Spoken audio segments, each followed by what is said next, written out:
എന്താണ് വിശേഷങ്ങളൊക്കെ? Okay. Good evening. പിന്നെ ജസ്റ്റ് മിനിറ്റ്. നമ്മുടെ ഈ ഒരു സ്ലൈഡ് കാണുന്നുണ്ട്. ഇപ്പൊ അത് നീങ്ങുന്നുണ്ടോ? നീങ്ങുന്നുണ്ട് sir. Okay okay, thank you. അപ്പോ ഏതായാലും നമുക്ക് ജസ്റ്റ് നമ്മുടെ മുസദ്ദിഖ് സാർ പറഞ്ഞതുപോലെ തന്നെ തുടങ്ങാം. അപ്പോ ഈ സൈക്കോ തെറാപ്പി പറയുമ്പോൾ എന്താണ് ഇതിന്റെ നാച്ചുറൽ, എന്താണ് എന്ന വിഷയമായിട്ടാണ് മുമ്പിൽ വന്നത്. അപ്പോ ചെയ്തിട്ടുള്ള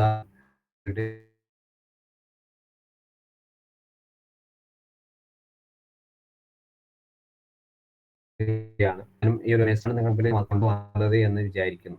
അപ്പോൾ ഒരു സൈക്കോ തെറാപ്പിയെ കുറിച്ച് നമുക്ക് ആർക്കെങ്കിലും ജസ്റ്റ് ഒന്ന് പറയാൻ പറ്റുമോ? എന്താണ് ഒരു സൈക്കോ തെറാപ്പി എന്നുള്ളത്? ജസ്റ്റ് ഒരു ഇന്ററാക്ഷൻ വേണ്ടിയിട്ടാണ്, കുറഞ്ഞ പേരല്ലേ നമ്മളുള്ളൂ. ആർക്കെങ്കിലും ഒന്ന് പറയാൻ പറ്റുമോ? ജസ്റ്റ് ഒരു ഇൻട്രൊഡ്യൂസ്, നിങ്ങളെ ഒരു അവയർനെസ് എന്താണ് സൈക്കോ തെറാപ്പി കൊണ്ട് നമ്മൾ എന്താണ് ഉദ്ദേശിക്കുന്നത്?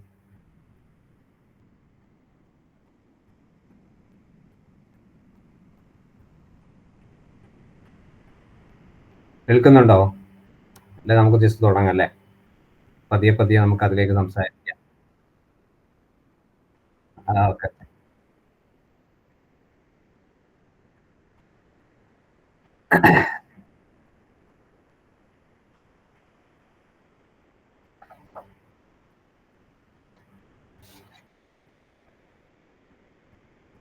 അപ്പോൾ ഈ ഒരു സൈക്കോ തെറാപ്പി എന്ന് പറയുമ്പോൾ നമ്മൾ ഏകദേശം 156-7 നമ്മുടെ ഈ ഒരു യുഗത്തിൽ തന്നെ പറയാം 156 കൂടുതൽ തെറാപ്പികൾ നമ്മളെ ഇന്നത്തെ കാലഘട്ടത്തിലുണ്ട്. അതിൽ ഏറ്റവും പ്രധാനമായിട്ട് ഉപയോഗിക്കുന്ന ഒരു 10-15 തെറാപ്പികൾ മാത്രമേ ഈ ഒരു നമ്മളെല്ലാ സാധാരണ കൗൺസിലിങ്ങിലും ക്ലിനിക്കൽ ലെവലിലാണെങ്കിലും നമ്മൾ ഉപയോഗിക്കാറുള്ളത്. അപ്പോൾ സാധാരണ നമ്മൾ എന്തൊരു തെറാപ്പി കൊടുക്കുകയാണെങ്കിലും അതൊരു പ്രൊഫഷണൽ ടച്ച് ഉണ്ടായിരിക്കണം എന്നുള്ളതാണ്. നമ്മുടെ മുമ്പിൽ ഒരു ക്ലയന്റ് വരുന്ന സമയത്ത് അവർ ഒരുപാട് പ്രയാസങ്ങൾ നമ്മളോട് പറയാണ്, അതേപോലെ ഒരുപാട് സങ്കടങ്ങൾ നമ്മളോട് പറയാണ്. അപ്പോൾ 1 മണിക്കൂർ ഒരു സെഷൻ നമ്മൾ കൊടുക്കുന്ന സമയത്ത് നമ്മുടെ മൈൻഡ് 30 മിനിറ്റ് ക്ലയന്റും 30 മിനിറ്റ് നമുക്കും വേണ്ടി ചെലവഴിക്കണം എന്നുള്ളതാണ്. അപ്പോൾ ഈ ഒരു 30 മിനിറ്റ് എന്തിനാണ് നമ്മൾ നമുക്ക് വേണ്ടി ചെലവഴിക്കുന്നത്? ഈ ഒരു ക്ലയന്റ് നമ്മോട് പറയുന്ന ഓരോ സാഹചര്യം, ഓരോ നിമിഷങ്ങളും നമ്മൾ ഓർത്തെടുത്ത് ഈ ഒരു സെഷൻ തീരുന്നതിന് മുമ്പ് നമ്മുടെ ചിന്തയിലോട്ട് വരുന്നത്, ഞാൻ എന്ത് തെറാപ്പിയാണ് ഇയാൾക്ക് കൊടുക്കേണ്ടത്, അല്ലെങ്കിൽ എന്ത് സൊല്യൂഷനാണ് ഞാൻ ഈ 1 മണിക്കൂർ കഴിഞ്ഞ് ഈ ഒരു ക്ലയന്റിന് കൊടുക്കാൻ പറ്റുക, അല്ലെങ്കിൽ അടുത്ത സെഷന് വരെ എന്ത് ആക്ടിവിറ്റീസ്, എന്തൊക്കെ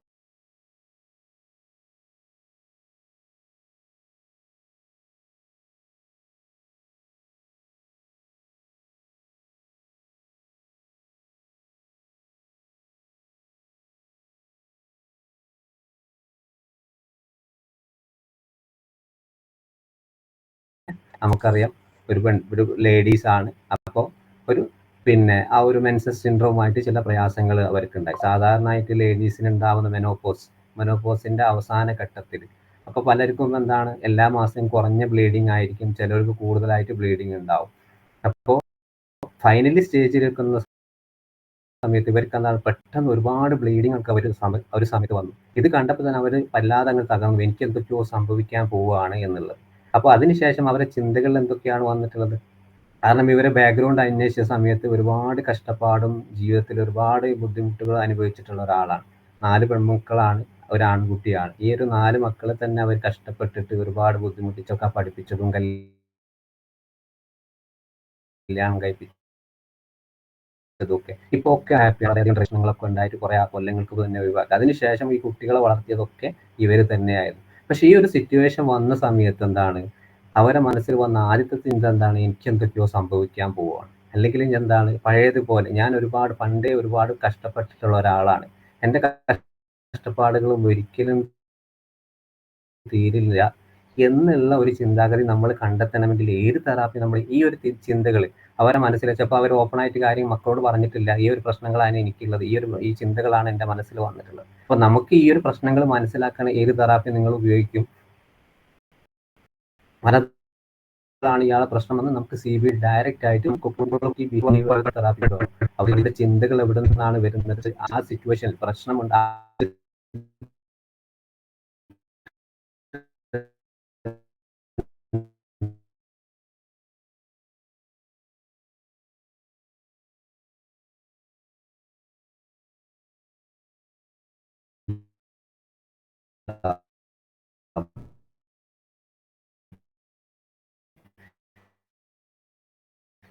ഈ ഡിപ്രഷൻ കേസ് ചിന്തകൾ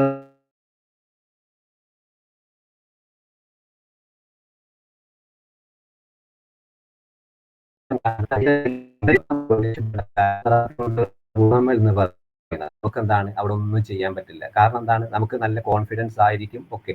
പക്ഷെ കേസ് അങ്ങോട്ട് കേട്ട് കഴിഞ്ഞ് തുടങ്ങുന്ന സമയത്ത് ആ ക്ലയന്റ് നമ്മുടെ മുമ്പിൽ കാര്യങ്ങൾ അങ്ങ് പറഞ്ഞു തരുന്ന സമയത്ത് നമുക്കൊരു ആങ്സൈറ്റി വരും. നോർമലായിട്ട് എന്താ, ആദ്യമായിട്ടൊരു കേസ് എടുക്കുന്ന ആൾക്കുള്ള ഒരു ആങ്സൈറ്റി അല്ല. നമ്മൾ കുറെ എന്തൊക്കെയോ പഠിച്ചിട്ടുണ്ട്, പക്ഷെ എന്ത് കൊടുക്കും, എന്തൊക്കെയാണ് ഇവിടെ ചെയ്യേണ്ടത് എന്നുള്ളത് വളരെയധികം ഒരു നമുക്ക് തന്നെ ഒന്നും ചെയ്യാൻ പറ്റാത്ത ഒരു അവസ്ഥയിൽ. അപ്പോൾ എന്താണ്, വ്യക്തമായിട്ടുള്ള നമ്മൾ എന്താണ് പഠിച്ചത്, കുറെ 150ഓളം തെറാപ്പികൾ ഞാൻ പഠിക്കണമെന്ന് പറയുന്നില്ല. പഠിച്ചത് ഒന്നാണെങ്കിലും അത് പൂർണ്ണമായിട്ട്, നിങ്ങൾ CBT ആണ് പഠിച്ചത്, CBT അല്ലെങ്കിൽ RBT, DBT, പിന്നെ അതേപോലെ എന്തൊക്കെ തെറാപ്പികൾ എക്സെപ്റ്റൻ്റ് ഒരുപാട് തെറാപ്പികൾ നമുക്കിടയിലുണ്ട്. പക്ഷെ ഏത് തെറാപ്പിയാണ് നിങ്ങൾ പഠിച്ചിട്ടുള്ളത്, അതിൻ്റെ ടൂൾസുകളും ആക്ടിവിറ്റീസുകളും ഏതൊക്കെ തരത്തിൽ എങ്ങനെ ഉപയോഗിക്കാം, ആ സൈക്കോ എഡ്യൂക്കേഷൻ ആ തെറാപ്പിയിൽ എങ്ങനെ കൊടുക്കാം, ഇത് വ്യക്തമായിട്ടുള്ളൊരു ധാരണ നമുക്ക് ഉണ്ടാക്കിയതിന് ശേഷം മാത്രമേ നമ്മളൊരു കേസിലേക്ക് പോകാൻ പറ്റൂ. അതേപോലെ അതിനാണ് ട്രെയിൻഡ് ആയിട്ടുള്ള നമ്മളായിരിക്കണം എന്ന് പറയും. പിന്നെ പ്രധാനമായിട്ടും ഈ ഒരു സൈക്കോ തെറാപ്പി നമ്മൾ ഉപയോഗിക്കുന്നത് എന്ന് പറയുന്ന ഒരു ഇമോഷൻ്റെ, ക്ലയൻറ്റിൻ്റെ മാനസികമായിട്ടുള്ള അവസ്ഥകളിലേക്ക് കൂടെ നമുക്ക് സഞ്ചരിക്കാൻ കഴിയണം. അവരെ പോലെ ശാരീരികമായിട്ടുള്ള പ്രയാസങ്ങളിലൂടെ നമുക്കിത് സഞ്ചരിക്കാൻ കഴിയണം. അതേപോലെ ബിഹേവിയർ, ഈ ഒരു പ്രശ്നം വന്നതിന് ശേഷം അവരെന്തൊക്കെ പ്രശ്നങ്ങളാണ് ലൈഫിൽ കണ്ട് നേടിയിട്ടുള്ളത്, അനുഭവിച്ചിട്ടുള്ളത്, ഇതൊക്കെയാണ് നമുക്ക് പ്രധാനമായിട്ടും സൈക്കോ തെറാപ്പി കൊണ്ടുള്ള ഒരു കണ്ടെത്തുക എന്നത്. അതേപോലെ തന്നെ ഇതൊരു ടാക്ക് തെറാപ്പിയും കൂടിയാണ്. ഇത് കമ്മ്യൂണിക്കേഷൻ സ്കില്ലാണ്. നമ്മൾ ഒരുപാട് PG എടുത്തു, ഒരു MA PC എടുത്തു, അതേപോലെ MSc എടുത്തു, അതേപോലെ മറ്റേ പലതരത്തിലുള്ള യൂണിവേഴ്സിറ്റി സർട്ടിഫിക്കറ്റ് ഒക്കെ നമുക്കിങ്ങനെ കയ്യിൽ ഒരുപാടുണ്ട്. പക്ഷെ നമുക്ക് സംസാരിക്കാൻ അറിയില്ല. എങ്ങനെയാണ് ക്ലയൻറ്റിനോട് എങ്ങനെയാണ് ഡീപ്പായിട്ട് പോകേണ്ടത്, ഏതൊക്കെ രീതിയിലാണ് റാപ്പോ ബിൽഡപ്പ് ചെയ്യേണ്ടത്, ഏതൊക്കെ രീതിയിലാണ് നല്ലൊരു കമ്മ്യൂണിക്കേഷൻ ഏറ്റവും മനോഹരമായിട്ട് നമുക്കൊരു സംസാരിക്കാൻ പറ്റുന്ന ഒരു ഏരിയയാണ് ഒരു 1 hour സെഷൻ എന്ന് പറയുന്നത്. നമുക്ക് എത്രയും നമ്മുടെ ഉള്ളിൽ കിടക്കുന്ന നമ്മുടെ സ്നേഹവും ആ എമ്പതിയും സിമ്പതിയും പരമാവധി ആ ക്ലയൻറ്റിലേക്ക് കൊടുക്കുന്ന സമയത്ത് ക്ലയൻറ്റിന് ഓട്ടോമാറ്റിക് തോട്ട് എന്ന് പറയുന്നത് അവിടെ നെഗറ്റീവ് ഓട്ടോമാറ്റിക് തട്ടല്ല, പോസിറ്റീവായിട്ടൊരു ഓട്ടോമാറ്റിക്. ഞാൻ എത്തിയ സ്ഥലം നല്ലൊരു സ്ഥലം തന്നെയാണ്, എൻ്റെ പ്രശ്നങ്ങൾ കേൾക്കാൻ പറ്റിയൊരു സേഫ് ആയിട്ടുള്ള ഒരു ഇടമാണ്, അല്ലെങ്കിൽ കോൺഫിഡൻഷ്യലായി എനിക്ക് എല്ലാ രഹസ്യങ്ങളും പറയാൻ പറ്റുന്ന ഒരാളാണ്, എല്ലാ വിധത്തിലുള്ള സപ്പോർട്ടും എനിക്ക് ഇവിടുന്ന് കിട്ടാൻ സാധ്യതയുണ്ട് എന്നുള്ള ആ ഒരു പോസിറ്റീവ് തോട്ട്. ഇവിടെയാണ് നമുക്ക് യഥാർത്ഥത്തിൽ ഒരു സക്സസീവായിട്ടുള്ള, പലരും പറയാറുണ്ട് നമ്മളോടൊക്കെ, പിന്നെ എൻ്റെ സെഷനിങ് വളരെ സക്സസീവായിട്ട് നടന്നു. ഇപ്പോൾ ഞാൻ തന്നെ വിംബിൾ അക്കാദമിയിൽ ഒരു 1.5 വർഷത്തോളം കൺസൾട്ടന്റ് സൈക്കോളജിസ്റ്റ് ആയിട്ട് വർക്ക് ചെയ്യുന്നു. അവിടെ ഏകദേശം എന്താണ്, ഞാൻ CBT മാത്രം 40ഓളം, പിന്നെ ഒരു 3500 സ്റ്റുഡൻറ്റ് എൻ്റെ കയ്യിൽ നിന്ന് CBT പഠിച്ച് പോയിട്ടുണ്ട്. പക്ഷെ അവരൊക്കെ ഓരോ കേസുകൾ എൻ്റെ അടുത്ത് വരുന്ന സമയത്ത് ഞാൻ ഈ ഒരു ടെക്നിക്ക് ഉപയോഗിച്ചപ്പോൾ സാറേ വളരെയധികം എനിക്ക് തന്നെ വളരെ കോൺഫിഡൻഷ്യലായി തോന്നി, വളരെ കോൺഫിഡൻസ് തോന്നി. ഇതേപോലെ നമുക്ക് എന്ത് പഠിച്ചാലും നിങ്ങൾ എവിടുന്നാണോ എങ്ങനെയാണോ പഠിച്ചതെന്നല്ല, പഠിച്ചത് നമ്മൾ ഏത് രീതിയിൽ മനസ്സിലാക്കി എന്നുള്ളതാണ്. അപ്പോൾ ആ ടൈപ്പ് ഓഫിലേക്ക് നമ്മൾ സൈക്കോ തെറാപ്പിയുമായിട്ട് മുന്നോട്ട് കൊണ്ടുപോകണം. പിന്നെ പ്രധാനമായിട്ടും ഈ ഒരു എന്താണ് ഇതിൻ്റെ റോൾസ്, കൗൺസിലിങ്ങിൽ ഏറ്റവും പ്രധാനം സൈക്കോളജിയിൽ ചിലപ്പോൾ പല ആളുകളും പറയാറുണ്ട്, എനിക്ക് ഈ തെറാപ്പിൻ്റെ ആവശ്യമൊന്നുമില്ല, ഞാനും കൗൺസിലിംഗ് ചെയ്യാറുണ്ട്, ഞാനും PG ഒക്കെ കഴിഞ്ഞതാണ്, ഞാൻ ഈ തെറാപ്പി ടെക്നിക്കുകളൊന്നും എനിക്ക് ആവശ്യമില്ല. കാരണം ഇത് പറയാനുള്ള കാരണം, ഞാൻ മുമ്പ് ഒരു 6 മാസങ്ങൾക്ക് മുമ്പ് ഒരു സെഷൻ എടുക്കുന്ന സമയത്ത് എൻ്റെ സെഷനിൽ വന്നിട്ട് ഒരാൾ വന്ന് പറഞ്ഞതാണ്, ഞാനും ഇതും കുറേയൊക്കെ പഠിച്ചതാണ്, ഇതുകൊണ്ട് ഒരു കാര്യമൊന്നുമില്ല, ഞാനും ഒരുപാട് ബിഹേവിയർ തെറാപ്പിസ്റ്റാണ്, പക്ഷെ ഞാൻ ഈ തെറാപ്പി CBT, RBT, DBT ഒന്നും കൊടുക്കലില്ല എന്നുള്ളത്. പക്ഷെ അത് അയാളെ ആ ഒരു കോൺഫിഡൻസ് ആണ്, അയാൾ ഏത് രീതിയിലാണ് കൗൺസിലിംഗ് ചെയ്യുന്നത്. പക്ഷെ ആ ഒരു രീതിയിൽ നമ്മൾ പോയി കഴിഞ്ഞാലുള്ള പ്രശ്നം എന്ന് വെച്ചാൽ, കറക്റ്റായിട്ട് ആ ഒരു ക്ലയൻറ്റ് നമ്മൾ 1 or 2 സെഷൻ നിങ്ങളെ കൂടെ വരും. 3-ാം സെഷൻ ആകുമ്പോൾ ആൾക്ക് നമ്മളടുത്ത് വരില്ല, അയാൾ സ്വമേധയാ അടുത്ത ആൾ തേടി പോകാനുള്ള സാധ്യത കൂടുതലുണ്ട്. അപ്പോൾ ഈ ഒരു സാഹചര്യത്തിൽ നമുക്ക് മാക്സിമം ഒരു സൈക്കോ തെറാപ്പി കൊണ്ടുള്ള ഉദ്ദേശം എന്ന് പറയും, നല്ലൊരു തെറാപ്യൂട്ടിക് അലയൻസ് നമുക്ക് ഉണ്ടാക്കാൻ കഴിയണം. അതായത് അവരുടെ മാനസികമായിട്ടുള്ള അസുഖങ്ങളെ മാക്സിമം അത് മനസ്സിലാക്കിയിട്ട് അവരെ തെറ്റിദ്ധാരണകളൊക്കെ തിരിച്ചറിഞ്ഞ് പോസിറ്റീവായിട്ടൊരു മേഖലയിലേക്ക് നമുക്ക് കൊണ്ടുപോകാൻ കഴിയണം.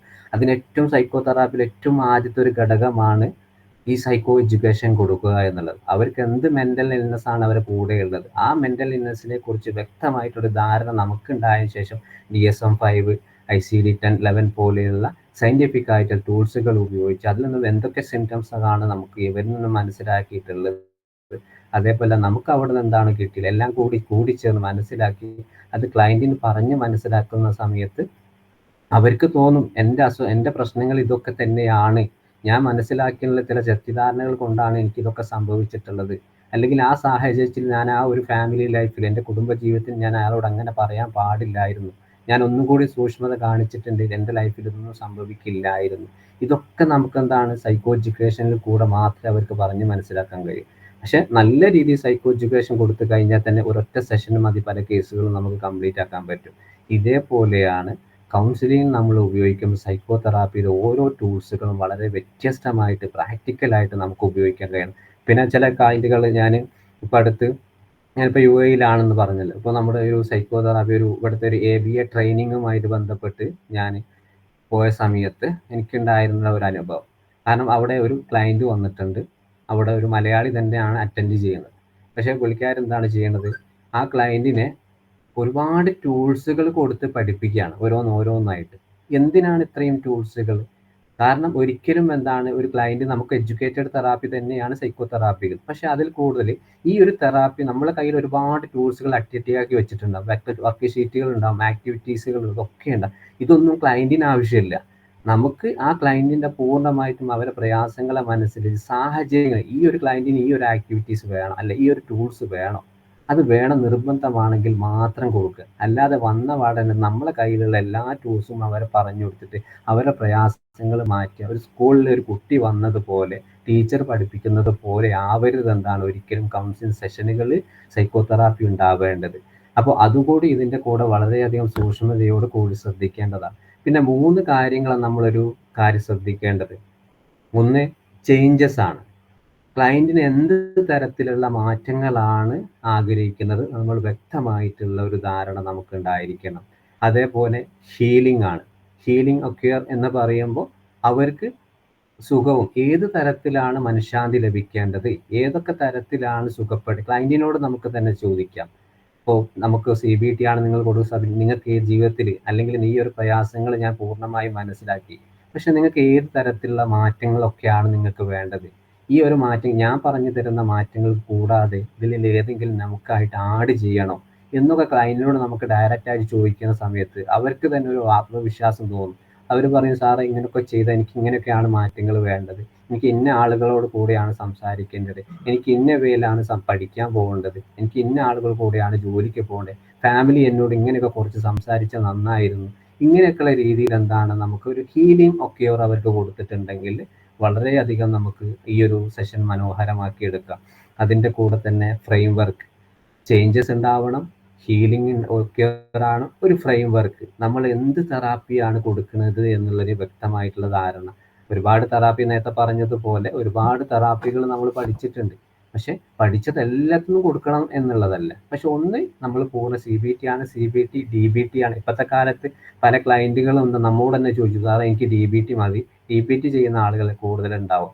എന്നിപ്പോൾ അടുത്ത കാലത്ത് ഒരു 2 ആഴ്ച മുമ്പ് ഒരു നാട്ടിൽ നിന്നുള്ള ഒരു ഓൺലൈൻ കേസ് വന്നിട്ട് ഒരു MSc സ്റ്റുഡൻ്റ് ആണ്, സൈക്കോളജി അല്ല ഫിസിക്സ് പഠിക്കുന്നത്. ആ കുട്ടിയുടെ ബോർഡർ ലൈൻ പേഴ്സണാലിറ്റി ഡിസോർഡർ ആണ് നമുക്ക് അസസ്മെന്റ് ചെയ്ത സമയത്ത് കിട്ടിയിട്ടുള്ളത്. അപ്പോൾ അവർ മുമ്പ് ഒരു ക്ലിനിക്കൽ ലെവലിൽ പോയി അസസ്മെന്റ് ഷീറ്റുകളൊക്കെ എനിക്ക് അയച്ചു തന്നിട്ടുണ്ട്.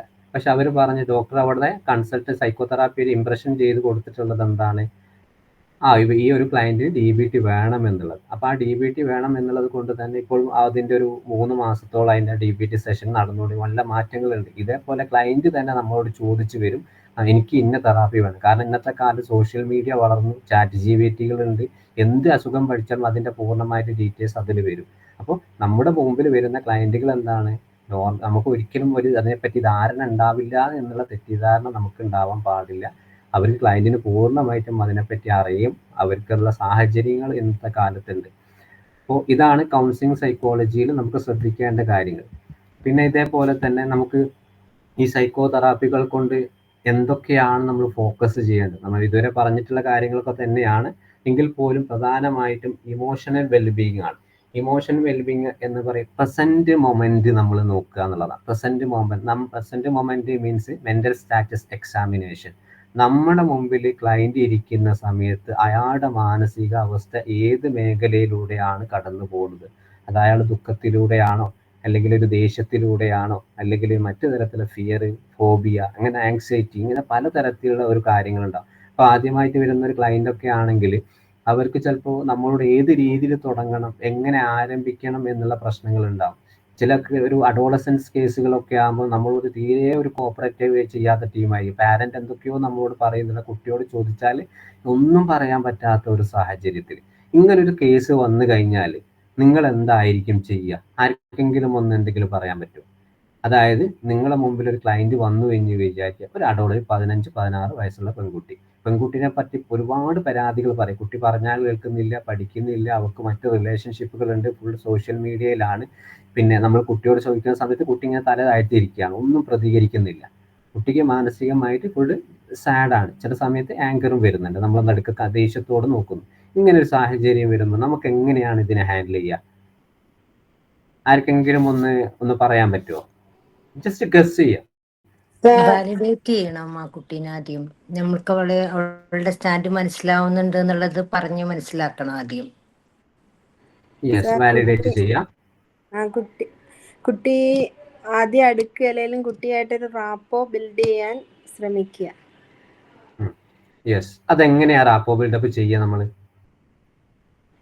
കുട്ടിയുടെ ഇൻട്രസ്റ്റുകളൊക്കെ ചോദിക്കുക, ആ ഒരു രീതിയിൽ അപ്രോച്ച് ചെയ്തിട്ട് പിന്നെ കാര്യത്തിലേക്ക്. ഓക്കെ, അത് വളരെ കറക്റ്റ് ആണ്. ആ ഒരു വേ കൂടെ തന്നെയാണ്. അതായത് ഇങ്ങനത്തെ ഒരു കേസുകൾ നമ്മളെ മുമ്പിൽ വരുന്ന സമയത്ത് ക്ലയന്റ് കുട്ടി ആയിക്കോട്ടെ, മുതിർന്ന ആളായിരിക്കും, അവരുടെ പേഴ്സണൽ ലൈഫിലേക്ക് നമ്മൾ പോവുക എന്നുള്ളതാണ്.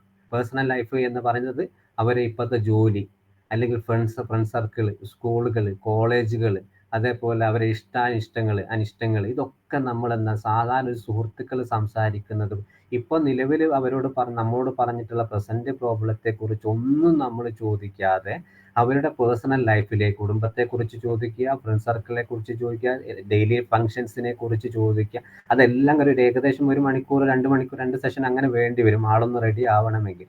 പക്ഷെ ഇതൊന്ന് റെഡി ആയിക്കഴിഞ്ഞാൽ ആള് നമ്മൾ ഫ്രണ്ട് സർക്കിളിൽ ഏറ്റവും സുഹൃത്തുക്കളെ കുറിച്ച് ചോദിക്കുകയാണ്, കുട്ടികളാണ് നമുക്ക് ഏറ്റവും ഇഷ്ടപ്പെട്ട ആക്ടിവിറ്റീസ് ചോദിക്കുകയാണ്, ഏറ്റവും അടുത്ത ഫ്രണ്ട്സ് ആരൊക്കെയാണ്, അവരുമായിട്ട് എന്തൊക്കെയാണ് സംസാരിക്കുക, എത്ര സമയം മൊബൈൽ യൂസ് ചെയ്യാറുണ്ട്, ഏറ്റവും കൂടുതൽ അവരോട് എന്താണ് സംസാരിക്കുക, ഈ ഒരു അവർക്ക് ഇഷ്ടപ്പെട്ട ഒരു മേഖലയിൽ കൂടെ തന്നെ സഞ്ചരിച്ച് പതിയെ നമുക്ക് അവരെ യഥാർത്ഥ പ്രോബ്ലത്തിലേക്ക് നമ്മളെ കൊണ്ടുവരണം. അപ്പോൾ ഇങ്ങനെയൊക്കെ ഒരു ആക്ടിവിറ്റി അല്ല, ഇത്രയും വളരെ എനർജറ്റിക് ആയിട്ടുള്ള ഒരാളെ കുറിച്ച് അമ്മ അല്ലെങ്കിൽ അച്ഛൻ നിങ്ങളെ കുറിച്ച് ഇങ്ങനെ പറയും, അത് എത്രത്തോളം സത്യമാണ്? അല്ലെങ്കിൽ നിങ്ങൾ അതിൽ എന്തെങ്കിലും റിയാലിറ്റിയോ യാഥാർത്ഥ്യ ബോധമുണ്ടോ? നിനക്ക് അതിനെപ്പറ്റി എന്താണ് തോന്നുന്നത്? കാരണം ഈ ഒരു ചോദ്യത്തിന് വളരെയധികം മൂല്യമുള്ളതാണ് ഈ ഒരു സാഹചര്യത്തിൽ. കാരണം നമ്മൾ ഈ ഒരു ചോദ്യം ചോദിക്കുന്ന സമയത്ത് എനിക്ക് തന്നെ വളരെ എക്സ്പീരിയൻസ് ഉണ്ട്. കാരണം ഞാൻ ഈ ഒരു പല കേസ്, പ്രത്യേകിച്ച് കുട്ടികളെ കേസുകൾ നമ്മൾ ഡയറക്റ്റ് ആയിട്ട്, പിന്നെ ഒരു കുട്ടി മുമ്പ് ഇതേപോലെ എന്നോട് വന്ന് പറഞ്ഞിട്ട് അച്ഛനും അമ്മയും എന്നോട് കുറേ കാര്യങ്ങൾ പറഞ്ഞു. അപ്പോൾ അവരോട് പുറത്തിരിക്കാൻ പറഞ്ഞ സമയത്ത് ജസ്റ്റ് കുട്ടി എൻ്റെ മുഖത്ത് നോക്കി പറയുക, എന്നെ നന്നാക്കുന്നില്ലേന്ന്. എന്നെ നന്നാക്കാൻ കൊണ്ടുവന്നതാണ് ഇവിടെ, അതുകൊണ്ട് എന്നെ നന്നാക്കിയോളൂ, ഞാനൊന്ന് കാണട്ടെ എന്നെ ഏത് രീതിയിലാണ് നന്നാക്കുന്നത്. ആ കുട്ടിയോട് അതുവരെ ഞാനൊന്നും സംസാരിച്ചിട്ടില്ല. അപ്പോൾ ഒരു പാരന്റ് പറയുന്നത് മാത്രം കേട്ടിരുന്നതാണ്. പക്ഷെ എന്തുകൊണ്ടാണ് ആ കുട്ടി അങ്ങനെ പറയാനുള്ള കാരണം? വീട്ടിൽ നിന്ന് പറഞ്ഞു വെച്ചതാണ്, നിന്നെ നന്നാക്കാൻ കൊണ്ടുപോവാണ്, നിന്റെ മോശമായിട്ടുള്ള ഒരു സ്വഭാവമാണ് എന്നുള്ളത്. 8 വയസ്സുള്ള ഒരു ആൺകുട്ടി. ഇതേപോലെ പലതരത്തിലുള്ള ക്ലയന്റുകൾ നമ്മളെ മുമ്പിൽ വരാനുള്ള സാധ്യതകളുണ്ട്. അതിനൊക്കെ നമുക്കെന്താണ്, സാഹചര്യങ്ങൾക്കനുസരിച്ച് അവരുടെ ഇമോഷൻസുകൾ, എന്ത് ഇമോഷൻസ്, അതാണ് ബോഡി സ്കില്ല്, ബോഡി ലാംഗ്വേജ് എന്നൊക്കെ നമ്മൾ നോക്കുക എന്ന് പറയുന്നത്.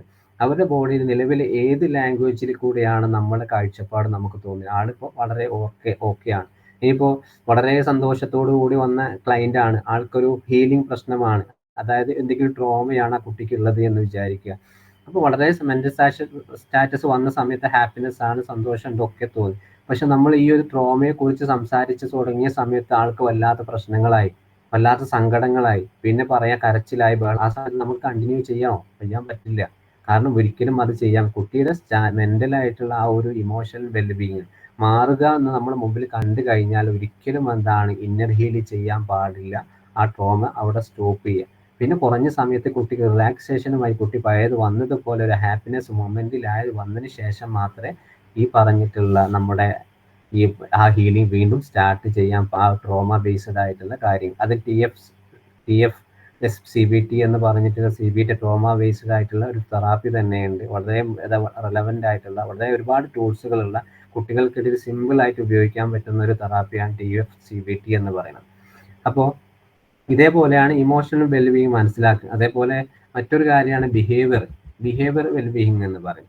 ഏറ്റവും കൂടുതൽ ബിഹേവിയർ എന്തൊക്കെ നമ്മുടെ മുമ്പിൽ വരുന്ന ക്ലയന്റിന് എന്തൊക്കെ തരത്തിലെ പ്രോബ്ലമാറ്റിക് ആയിട്ടുള്ള ബിഹേവിയർ ഉള്ളത്, ഒന്ന് പ്രധാനമായിട്ടും നോക്കേണ്ട അവോയ്ഡൻസ് ആണ്. അവർ ജീവിതത്തിൽ ഇപ്പോൾ നിലവിൽ ഏത് ചെയ്യുന്ന പ്രവർത്തനങ്ങളും ഏതൊക്കെ തരത്തിലാണ് അവോയ്ഡൻസ്, ഒഴിഞ്ഞു മാറി നടക്കുന്നത്. ഫാമിലി ലൈഫിൽ നിന്ന് ഒഴിഞ്ഞു മാറി നടക്കുന്നുണ്ടോ, അല്ലെങ്കിൽ സ്കൂൾ ജീവിതത്തിന് സ്കൂളിൽ പോവാതിരിക്കുന്നു, സ്കൂൾ പോകുന്ന സമയത്ത് കുട്ടിക്ക് വല്ലാത്ത തലവേദനയും ജലദോഷവും കാര്യങ്ങളും നിരന്തരമായി കുട്ടി പറയുന്നുണ്ടോ. അതേപോലെ പിന്നെ മറ്റ് ഏത് ജോലി സ്ഥലത്ത് മുമ്പ് നല്ല രീതിയിൽ ജോലിക്ക് പോയിരുന്ന ഒരാൾ ഇപ്പോൾ ജോലിക്ക് പോകുന്നില്ല. അതൊക്കെ എന്തെങ്കിലും ബുദ്ധിമുട്ടുണ്ട്. അവോയ്ഡൻസ് ആണ് പ്രധാനമായിട്ടും ഒരു മെന്റൽ ഇൽനെസ്സിനെ ഒരു കൂടുതലായിട്ട് കൂടുതൽ വയലന്റ് ആക്കുന്നത്. അപ്പോൾ അതേപോലെയാണ് അഗ്രഷൻ, അവരുടെ സ്വഭാവത്തിലുള്ള ചില മാറ്റങ്ങൾ. ആൾ സംസാരിക്കുമ്പോൾ എങ്ങനെയാണ്, അഗ്രസീവ് ആണോ, അല്ലെങ്കിൽ നോർമലായിട്ട് നമ്മളെപ്പോലെ സംസാരിക്കുന്ന എന്തെങ്കിലും കാര്യങ്ങൾ സംസാരിക്കുന്ന സമയത്ത് ചാടിക്കേറി സംസാരിക്കുന്ന ആളുകൾ, അതേപോലെ ചില സമയത്ത് വളരെ രൂക്ഷമായിട്ട് തന്നെ നമ്മളെ നോക്കി നിൽക്കുക, ഇങ്ങനെ പല സ്വഭാവങ്ങൾ എന്താ അഗ്രഷനിലൂടെ അവർ കാണും. ഇനിയിപ്പോൾ കമ്പൽഷൻ ആണെങ്കിലോ അവർക്ക് നെഗറ്റീവായിട്ടുള്ള ചിന്തകൾ കാരണം ഒരു മറ്റൊരു പ്രവർത്തനത്തിലേക്ക് പോവുക. ഇപ്പോൾ ആ കുട്ടിയെ ഇങ്ങോട്ട് ഒരു ടീച്ചർ പറയാണ് പുസ്തകം എടുത്ത് വായിക്കാൻ പറയാണ്. ആ വായിക്കാൻ പറയുന്ന സമയത്ത് കുട്ടി അതേപോലെ വായിക്കാൻ പുസ്തകം എടുക്കാതെ തന്നെ ആ ബാഗിൻ്റെ മുകളിൽ ഒന്ന് അമർത്തി രണ്ടടി അടിച്ചിട്ട് അവിടെ ഇരിക്കുക. അപ്പോൾ എന്താണ് കുട്ടി നമ്മൾ ടീച്ചർ പറഞ്ഞത് എതിരായിട്ട് ഓപ്പോസിറ്റ്. ഇതേപോലെ പല നെഗറ്റീവായിട്ടുള്ള സ്വഭാവം അല്ലെങ്കിൽ ഈ ഒരു സ്വഭാവങ്ങൾ കാരണം താൽക്കാലികമായിട്ട് എന്തെങ്കിലും ആശ്വാസത്തിന്, ഇപ്പോൾ ഒരു ആങ്സൈറ്റി ഉള്ള ഒരാളാണെങ്കിൽ നമ്മളെ മുമ്പിൽ വന്നിട്ടുണ്ടെങ്കിൽ അയാൾ ആങ്സൈറ്റി മറക്കാൻ വേണ്ടി ഒരുപാട് കമ്പൽഷൻ ചെയ്യും. അതായത് ആങ്സൈറ്റി ബിഹേവിയർ എന്ന് പറയുന്നത് അവോയ്ഡൻസ് ഉണ്ടാവും. അതേപോലെ ആങ്സൈറ്റി ഉള്ള കാര്യങ്ങൾ ആ ഭാഗത്തേക്ക് പോവാതിരിക്കുക, അവോയ്ഡൻസ് ഈ പറഞ്ഞതുപോലെ. പിന്നെ അതേപോലെ പലതരത്തിലുള്ള കമ്പൽഷനും ഈ ഒരു സ്വഭാവത്തിൽ ഉണ്ടോ എന്ന് നമ്മൾ നോക്കുക. പിന്നെ അതേപോലെ encourage healthy habits coping mechanism എന്നുള്ളതാണ്. അവിടെ പ്രധാനമായിട്ടും അവർക്ക് ഹെൽത്തി ആയിട്ടുള്ള, നമുക്ക് ആദ്യം പറഞ്ഞിട്ടുള്ളത് ഇമോഷണൽ വെൽബീയിങ് ഉണ്ടായി കൊടുക്കണം. ബിഹേവിയർ അവർക്ക് തെറ്റായിട്ടുള്ള അവോയ്ഡൻസ്, അഗ്രഷൻ, കമ്പൽഷൻ ഇതൊക്കെ ഉണ്ടെങ്കിൽ അതൊക്കെ മാറ്റിയെടുക്കാൻ നമുക്ക് കഴിയണം. അതേ കൂടെ ഹെൽത്തി ആയിട്ടുള്ള ഒരു ഹാബിറ്റ്സ്, അവരെ സന്തോഷപരമായിട്ടുള്ള സുന്ദരമായിട്ടുള്ള ഒരു മനോഹരമായിട്ടുള്ള ജീവിതത്തിലേക്ക് നമുക്ക് കൊണ്ടുപോകാൻ കഴിയണം. അതേപോലെ ഒരു പ്രോബ്ലം വന്ന സമയത്ത് അവർക്ക് നല്ല രീതിയിലൊരു കോപ്പിംഗ് മെക്കാനിസം, എനിക്കൊരു പ്രശ്നം വന്ന സമയത്ത് ഞാൻ നല്ല രീതിയിൽ ചിന്തിക്കണം. അത് പ്രോബ്ലം എനിക്ക് ഒബ്സർവ് ചെയ്ത് എന്താണ് എൻ്റെ ലൈഫിൽ നടക്കുന്നത് തിരിച്ചറിവ് എനിക്ക് ഉണ്ടാവുക, അതിന് എനിക്ക് എന്തൊക്കെ ചെയ്യാൻ പറ്റും, ഏതൊക്കെ രീതിയിലാണ് ആളുകളോട് പെരുമാറേണ്ടത്, ആ രീതിയിൽ എന്താണ് ഇവർക്ക് സ്വയമായിട്ട് നമുക്ക് ഈ ഒരു സൈക്കോ തെറാപ്പിയിലൂടെ അവർക്ക് ചെയ്തു കൊടുക്കാൻ കഴിയണം. അതേപോലെ തന്നെയാണ് സൈക്കോളജിക്കൽ വെൽബീങ്, മാനസികമായിട്ടുള്ള ചില ബുദ്ധിമുട്ടുകൾ. ഇപ്പോൾ നമ്മൾ ഈ പറഞ്ഞതുപോലെ അവർ ഏറ്റവും പ്രശ്നം ഡിപ്രസീവ് ആയിട്ടുള്ള ഒരാൾ തന്നെ വന്നു കഴിഞ്ഞാൽ അവർക്ക് സ്വയമായിട്ടൊരു തിരിച്ചറിവ് ഉണ്ടാവില്ല. കാരണം എന്താണ്, അവർക്ക് ഞാൻ ആരാണ്, ഇപ്പോൾ എനിക്കൊരു ഐഡന്റിറ്റി എന്താണ്, എൻ്റെ ഒരു അവസ്ഥ ഇപ്പം എന്താണ്, ഇട്ട് വന്ന ഡ്രസ്സ് എങ്ങനെയാണ്, ഒരു ഷർട്ട് നല്ലോണം ഞാൻ ബട്ടൺസ് ഇട്ടിട്ടുണ്ടോ, അതൊന്നും അവർക്ക് ഓർമ്മ ഉണ്ടാവില്ല അവരുടെ ലൈഫിൽ. കാരണം ഇപ്പോൾ ഉള്ള അവർ പ്രശ്നം വന്നാൽ പൂർണ്ണമായിട്ടും ആള് ഒരു തകർന്നു പോയിട്ടുണ്ടാവും. അപ്പൊ അങ്ങനെയുള്ള ആളുകൾ അവരുടെ ജീവിതത്തിൽ അവരെ വാല്യൂ മനസ്സിലാക്കിയിട്ട് അവരുടെ ജീവിതത്തിലെ ആവശ്യങ്ങൾ, ഒരു ജീവിതം കൊണ്ടുള്ള മുന്നോട്ടുള്ള യാത്രയിൽ അവർക്ക് നല്ല നേട്ടങ്ങളെ കുറിച്ചിട്ടുള്ള കാര്യങ്ങളൊക്കെ ഒരു പേഴ്സന്റെ സ്ട്രെങ്ത് തന്നെ നമുക്ക് അയാൾക്ക് പറഞ്ഞ് മനസ്സിലാക്കി കൊടുക്കണം. അതേപോലെ സെൽഫ് എസ്റ്റീം, കോൺഫിഡൻസ്, അതേപോലെ കൊഗ്നിറ്റീവ് ഫ്ലെക്സിബിലിറ്റി, അവരുടെ ചിന്താപരമായിട്ടുള്ള എല്ലാ കാര്യങ്ങൾക്കും എന്താണ് നമുക്ക് ഈ ഒരു സൈക്കോളജിക്കലി ആയിട്ടുള്ള വെൽബീങ്. പിന്നെ അതേപോലെ അവർക്ക് ഇന്റേണൽ ആയിട്ടുണ്ടാവുന്ന ഒരുപാട് കോൺഫ്ലിക്റ്റുകൾ ഉണ്ടാവും അവരുടെ ലൈഫിൽ. പിന്നെ ചില പ്രയാസങ്ങൾ മീൻസ് ചിലപ്പോൾ ഫാമിലി ലൈഫിൽ എന്നും പ്രശ്നങ്ങളായിരിക്കും. ചിലപ്പോൾ ഒരു NPD ആണെങ്കിൽ, PD ഭർത്താവാണെങ്കിൽ ക്ലയന്റ് വിക്റ്റിമാണ്. വിക്റ്റിം ഈ ഒരു ലേഡിയാണ് പൂർണ്ണമായിട്ടും ഒരു ഒരു ഡിപ്രസീവ് ആയിട്ടുള്ള അവസ്ഥ ഹൈ ആയിട്ട് പോയിട്ടുണ്ടെങ്കിൽ ആൾക്ക് എന്നും പ്രശ്നങ്ങൾ തന്നെയാണ്. ചിലപ്പോൾ ഈ ഒരു ഇന്റേണൽ പ്രോബ്ലം എന്ന് പറയുന്നത് അയാൾ ഈ പറഞ്ഞിട്ടുള്ള സംഭവം ആരോട് പറഞ്ഞിട്ടുണ്ടാവില്ല. NPD എന്ന് പറയുന്നത് അയാൾ വീട്ടിൽ കാണിക്കുന്ന പ്രശ്നങ്ങളൊന്നും നാട്ടുകാർ അറിഞ്ഞിട്ടുണ്ടാവില്ല, കുടുംബം അറിഞ്ഞിട്ടുണ്ടാവില്ല. ഇയാൾ വിചാരിച്ചിട്ടുണ്ടാവും എനിക്കിത് എൻ്റെ ലൈഫിൽ ഇങ്ങനെയാണ്, എൻ്റെ വിവാഹശേഷം എനിക്ക് ഇങ്ങനെയൊക്കെയാണ്, ഒരു കുടുംബജീവിതം ഇങ്ങനെയാണ്. വീട്ടുകാർ പറയാണ് കല്യാണം കഴിഞ്ഞാൽ അത് അങ്ങനെ തന്നെയാണ്, ഒന്ന് അഡ്ജസ്റ്റ് ചെയ്താൽ മതി എന്നുള്ളത്. വീട്ടിൽ പോയിട്ടും കാര്യമില്ല. അപ്പൊ അതേപോലെ വീട്ടുകാരോട് മറ്റേ ഈ ഭർത്താവിന്റെ വീട്ടുകാരോട് പരാതി പറഞ്ഞാൽ നീ വന്നതിന് ശേഷമാണ് അയാൾ ഇങ്ങനെ ആയത്, അവൻ ഇങ്ങനെ ആയത്, അതിന് മുമ്പൊന്നും അങ്ങനെ അല്ലായിരുന്നു എന്നുള്ളത് അവരും പറയും.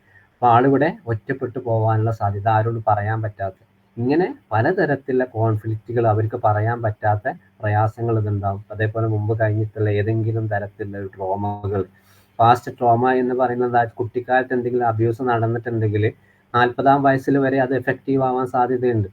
കാരണം മുമ്പ് ഒരു പെൺകുട്ടി കല്യാണം കഴിഞ്ഞ് 32-ാം വയസ്സിലെത്തുന്ന പെൺകുട്ടി കല്യാണം കഴിഞ്ഞ് ആദ്യ രാത്രിയിൽ തന്നെ സംഭവിച്ചത് എന്താണ്?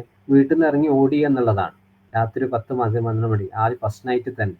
അപ്പോൾ നാട്ടുകാരും കുടുംബക്കാരൊക്കെ എന്താ വിചാരിക്കുക, ആ ചെക്കൻ എന്തോ ചെയ്തു, അതങ്ങനെ നമുക്കും അങ്ങനെ തോന്നുന്നു. പക്ഷെ അവിടെ അതല്ല സംഭവിച്ചിട്ടുള്ളത്. ആ കുട്ടിയെ കുറിച്ചിട്ട് അവർ പറഞ്ഞു, ഭർത്താവിന്റെ വീട്ടുകാർ പറഞ്ഞു, ഇത് കുട്ടിക്ക് മാനസികമായിട്ടുള്ള അസുഖമാണ്, ഞങ്ങളെ പറ്റിച്ചതാണ്. അതേപോലെ പിന്നെ ഈ കുട്ടിയുടെ വീട്ടുകാരെന്താണ് പറയുന്നത്, നിങ്ങൾ അവിടെ എന്തോ ചെയ്തതാണ്, അവിടെ കൂടോത്രം, എൻ്റെ മകളെ എന്തോ സ്വർണ്ണം കൂടെ, അങ്ങനെ പല പ്രശ്നങ്ങൾ അവരെ ആ ഒരു ഫാമിലി ഡിസ്കസ് നടന്നു. പക്ഷെ ഇതിലൊന്ന് വ്യത്യസ്തമായിട്ട് ഈ കുട്ടിയെ കല്യാണം കഴിച്ചിട്ടുള്ള അയാളുടെ ഭർത്താവിന്റെ ഒരു പെങ്ങള്, അവർ സൈക്കോളജിയാണ് പഠിച്ചത്, പെൺകുട്ടിയാണ്, ഡിഗ്രി സെക്കൻഡ് ഇയർ ആയിട്ടാണ്. അവർക്ക് തോന്നിയിട്ടുണ്ട്, ഒറ്റ സംശയത്തിന്റെ പേര് പറഞ്ഞതാണ്, വ്യക്തമായിട്ട് സൈക്കോ എഡ്യൂക്കേഷൻ ആ ഒരു കുട്ടിയുടെ ഭർത്താവിന് കൊടുത്തു എന്നുള്ളതാണ്. ഈ കുട്ടിക്ക് മാനസികമായിട്ട് പ്രശ്നങ്ങളൊന്നുമില്ല, പക്ഷേ മുമ്പ് എന്തോ എന്ന് സംഭവിച്ച് അതിൽ കുട്ടിക്ക് ഇന്റേണൽ ആയിട്ടുള്ള ഒരു ട്രോമ കിടക്കുന്നുണ്ട് എന്നുള്ളത്. അതിനുശേഷമാണ് കുട്ടീനെ ഒരു സൈക്കാട്രി ലെവലിൽ അവിടെ ഒരു മാസം ട്രീറ്റ്മെന്റ് ചെയ്തു, അതിനുശേഷം സൈക്കോ തെറാപ്പി കൊടുക്കണം. അങ്ങനെയാണ് എൻ്റെ അടുത്ത് ഓൺലൈൻ കേസായിട്ടാണ്. അപ്പോൾ ഓഫ്ലൈനിൽ കൊടുക്കാൻ അവർക്ക് ബുദ്ധിമുട്ടുള്ളത്. അപ്പോൾ ഈ സമയത്ത് നമ്മൾ ഈ ഒരു ട്രോമ എങ്ങനെയാണ് കണ്ടെത്തിയിട്ടുള്ളത്? ഒരു CBT എന്ന് പറഞ്ഞാൽ, ഞാൻ സ്ഥിരമായിട്ട് CBT തന്നെയാണ് കൊടുക്കാറ് പല ക്ലയന്റിനും. ആ ഒരു മെത്തേഡ് വെച്ച് കുട്ടിക്ക് 7-ാം വയസ്സിൽ ഒരു അബ്യൂസ് നടന്നിട്ടുണ്ട്, അതായത് സ്വന്തം കുടുംബത്തിൽ തന്നെ ഉള്ള ഒരാൾ. അപ്പോൾ ഈ ഒരു അബ്യൂസ് വീട്ടുകാരൊക്കെ അറിഞ്ഞിട്ടുള്ളതാണ്. കുട്ടീനോട് അന്ന് എന്താ പറഞ്ഞത്, ഇത് ആരോട് പറയണ്ട, നിന്റെ ഫ്യൂച്ചറിനെ ബാധിക്കും, മറ്റു തരത്തിലുള്ള ബുദ്ധിമുട്ടുകൾ ഉണ്ടാവും. അങ്ങനെ കുട്ടിയുടെ ആ ഒരു ലൈഫ്, കുട്ടി ഒരുപാട് പഠിച്ചു, PG വരെ പഠിച്ചു, ആള് കല്യാണം കഴിഞ്ഞു ശേഷമാണ് ഈ പ്രശ്നം. എത്ര വർഷം കഴിഞ്ഞാൽ ആ ട്രോമ പൊട്ടിത്തെറിച്ചിട്ടുണ്ടായിരുന്നത്?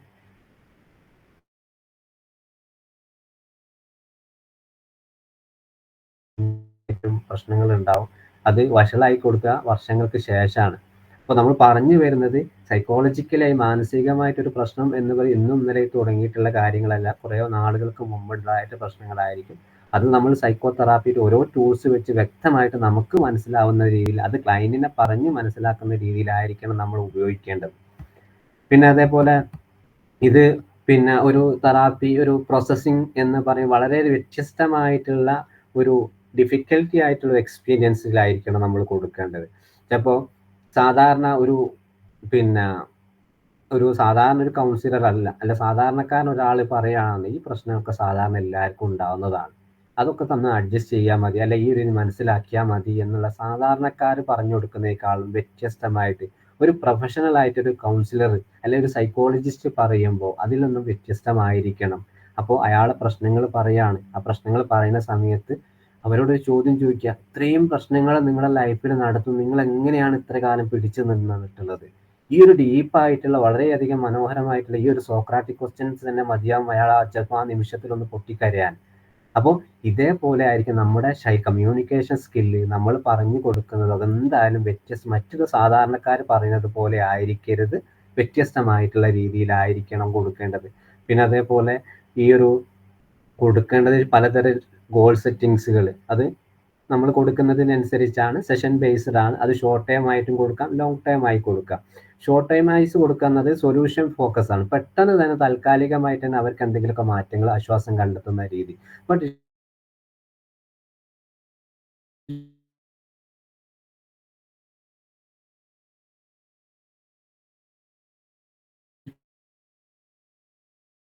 വെച്ചിട്ടുണ്ടെങ്കിൽ കിടക്കപ്പായി എഴുന്നേക്കാൻ നോക്കുക. കിടക്കപ്പായി എഴുന്നേറ്റ് കഴിഞ്ഞ് ഇരുന്നതിന് ശേഷം ജസ്റ്റ് ഒരു ബ്രീത്തിങ് എക്സസൈസ് എടുക്കുക. നിങ്ങൾ നേരെ ബാത്റൂമിലേക്ക് പോകുക, അവിടെ നിന്ന് വാഷ് ബേസിക് മുഖം കഴുകുക, ബ്രഷ് ചെയ്യുക. ഇതൊക്കെ നമുക്ക് എന്താണ് പറയുന്നത്, ഒക്കെ ഓരോ ആക്ടിവിറ്റീസ് ആയി ഡിവൈഡ്, കാരണം ഇതൊക്കെ അവർ ലൈഫിൽ മുമ്പ് ചെയ്തിട്ടുള്ള കാര്യങ്ങളാണ്. പക്ഷെ ഇപ്പോൾ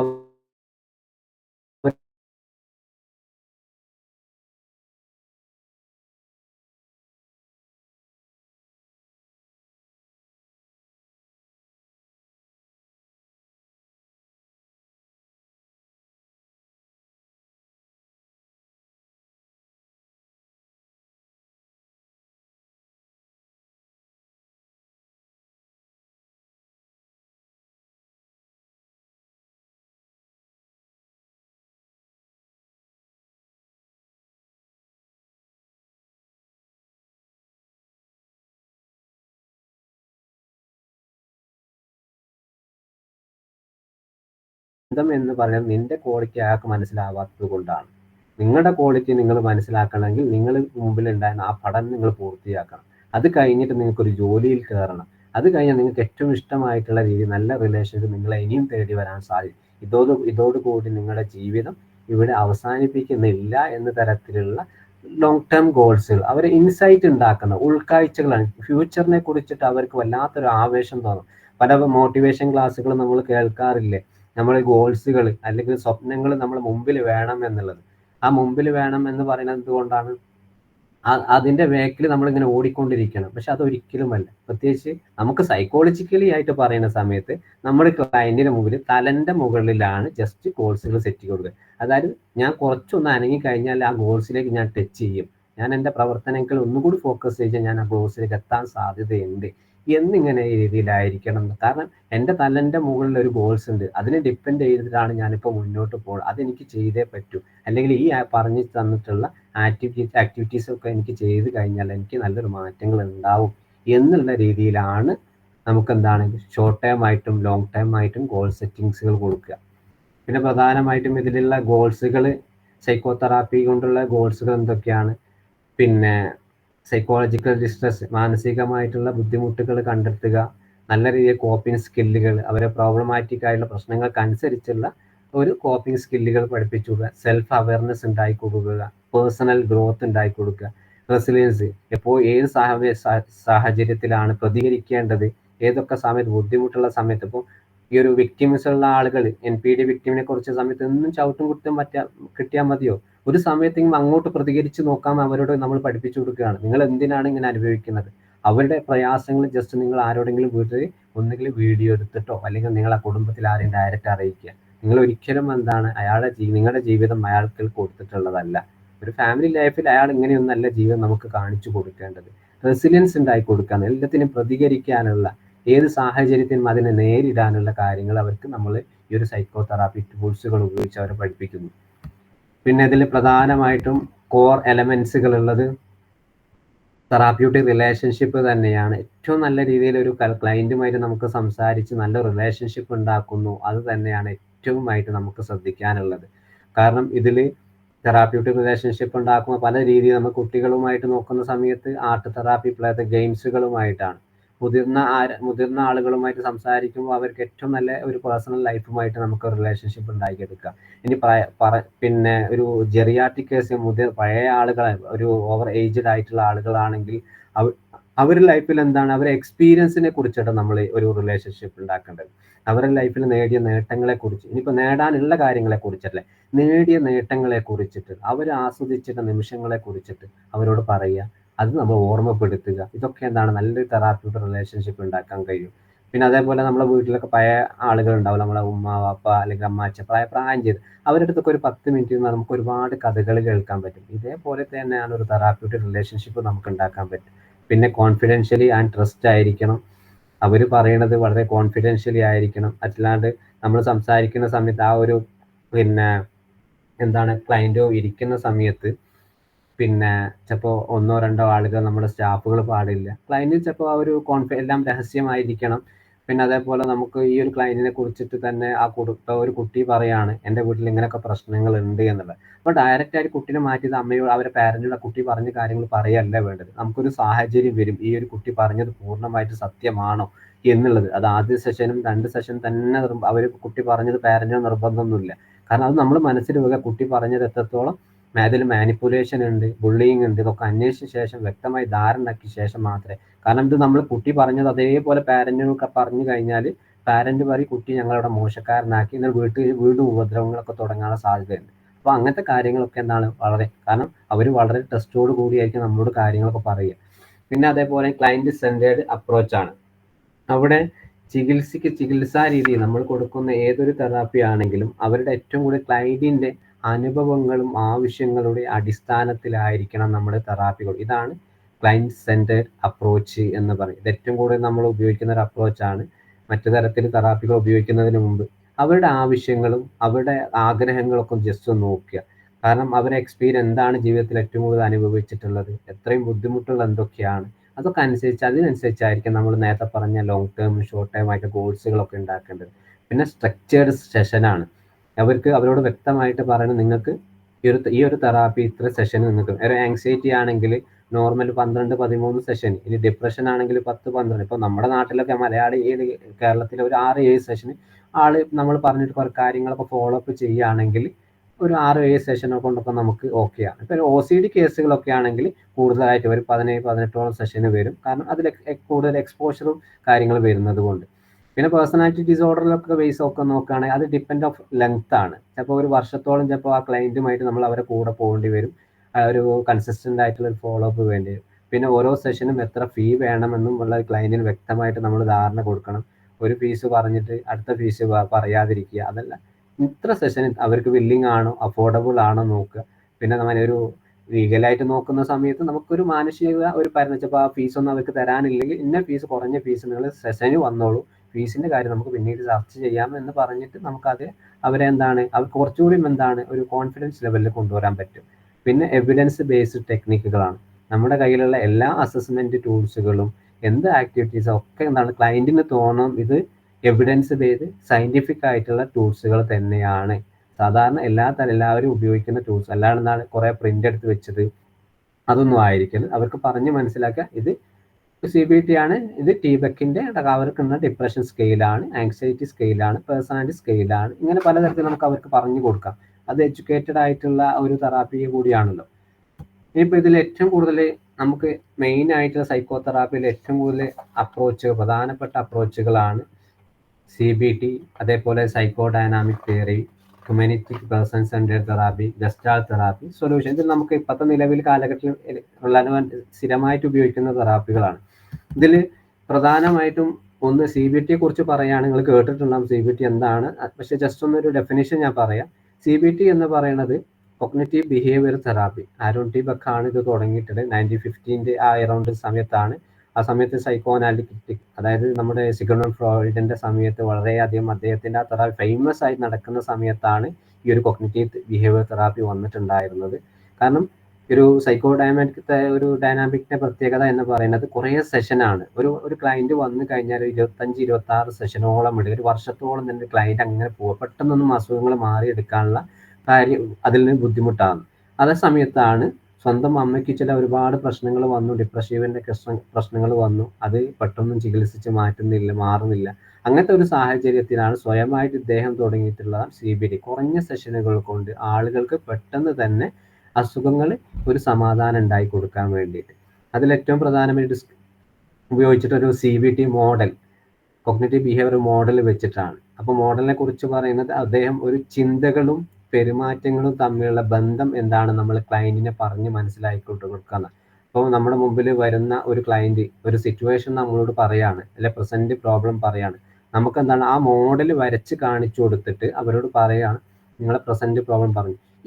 യഥാർത്ഥത്തിൽ ഈ ഒരു പ്രശ്നം നടക്കുന്ന സമയത്ത് നിങ്ങളുടെ മനസ്സിലൂടെ എന്ത് ചിന്തകളാണ് നിങ്ങൾ കടന്നു പോയിട്ടുണ്ടായിരുന്നത്, ആ ഒരു സമയത്ത് ചിന്തകൾ കാരണം നിങ്ങൾ ഇമോഷണലായിട്ട് എന്താണ് അനുഭവിച്ചിട്ടുള്ളത്, അതേപോലെ ബിഹേവിയർ ആയിട്ട് നിങ്ങൾ എന്തൊക്കെയാണ് അനുഭവിച്ചിട്ടുള്ളത്, ഫൈനലി ആയിട്ട് സൈക്കോളജിക്കലി മാനസികമായിട്ട് നിങ്ങൾ ഏത് രീതിയിലേക്കാണ് നിങ്ങൾ മുന്നോട്ട്, ഡിപ്രഷൻ ആണോ ഒരു ആങ്സൈറ്റി ആണോ.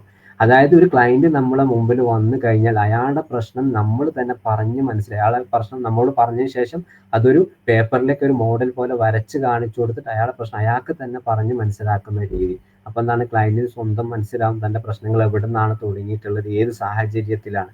അതിൽ പ്രധാനമായി കോഗ്നിറ്റീവ് ഡിസ്റ്റോൺ, നെഗറ്റീവ് ചിന്തകളെ കണ്ടെത്തി അതിനെ പോസിറ്റീവായിട്ടുള്ള കാര്യങ്ങളിലേക്ക് കൊണ്ടുപോവുക എന്നുള്ളതാണ്. അതിൽ ഏറ്റവും കൂടുതൽ ആങ്സൈറ്റി, ഡിപ്രഷൻ, OCD-യിലാണ് കാര്യമായിട്ട് CBT ഉപയോഗിക്കുന്നത്. പിന്നെ പേഴ്സണാലിറ്റി ഡിസോർഡറൊക്കെ ഒരുപാട് നേരത്തെ പറഞ്ഞ പോലെ ലെങ്ത് ഉള്ളത് കൊണ്ട് തന്നെ വളരെയധികം ഫോളോ അപ്പ് ചെയ്യേണ്ട കാര്യങ്ങളും അതിലുണ്ട്. ഇനിയിപ്പോൾ സൈക്കോ ഡൈനാമിക് നേരത്തെ പറഞ്ഞിട്ടുള്ള Sigmund Freud, father of psychology എന്ന് തന്നെ പറയും. ഈ ഇദ്ദേഹത്തെ കുറിച്ച് പറയുകയാണെങ്കിൽ ഇദ്ദേഹത്തിന്റെ ഏതൊരു മെഡിക്കൽ ടേമിലാണെങ്കിലും സൈക്കോളജി റിലേറ്റഡ് ആദ്യത്തെ ഒരു ചാപ്റ്റർ ഇദ്ദേഹത്തെ കുറിച്ച് പറയാതെ ഒരു പുസ്തകം മുന്നോട്ട് പോവാറില്ല. അപ്പോൾ നമ്മൾ MAPC-യിലാണെങ്കിൽ തന്നെ സൈക്കോ ഡൈനാമിക് ഒരുപാട് കാര്യം 1, 2, 3 ചാപ്റ്റേഴ്സുകൾ നമ്മൾ അവിടെ പഠിപ്പിക്കുന്നുണ്ട്.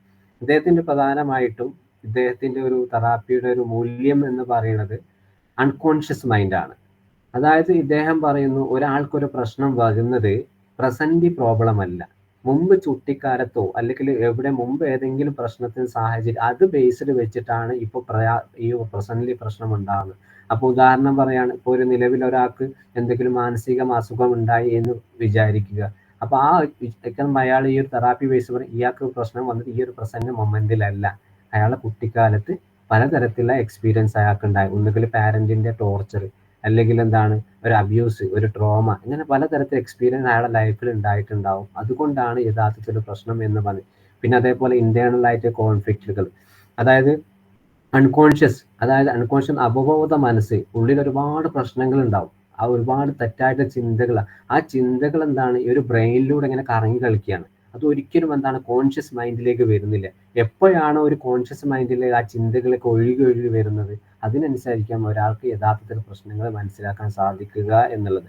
പ്രധാനമായിട്ടും ഈ ഒരു തെറാപ്പി കൊണ്ടുണ്ടാക്കുന്നത് ഇൻസൈറ്റ് ഓറിയന്റ് ആണ്. ഒരു ഉൾക്കാഴ്ച ക്ലയന്റിന് ഉള്ളിലുള്ള ചിന്തകൾ എന്ത് പ്രശ്നങ്ങൾ വന്നു കഴിഞ്ഞാലും ആരോടെങ്കിലും ഒന്ന് തുറന്ന് പറയണം, അല്ലെങ്കിൽ തൻ്റെ എക്സ്പീരിയൻസുകൾ അല്ലെങ്കിൽ തൻ്റെ പ്രശാസങ്ങൾ എന്താണ്, ട്രീറ്റ്മെന്റ് എന്താണ്, സ്വയം എന്താണ് ഉള്ളിൽ ഒതുക്കി വെക്കരുത് എന്നുള്ളത്.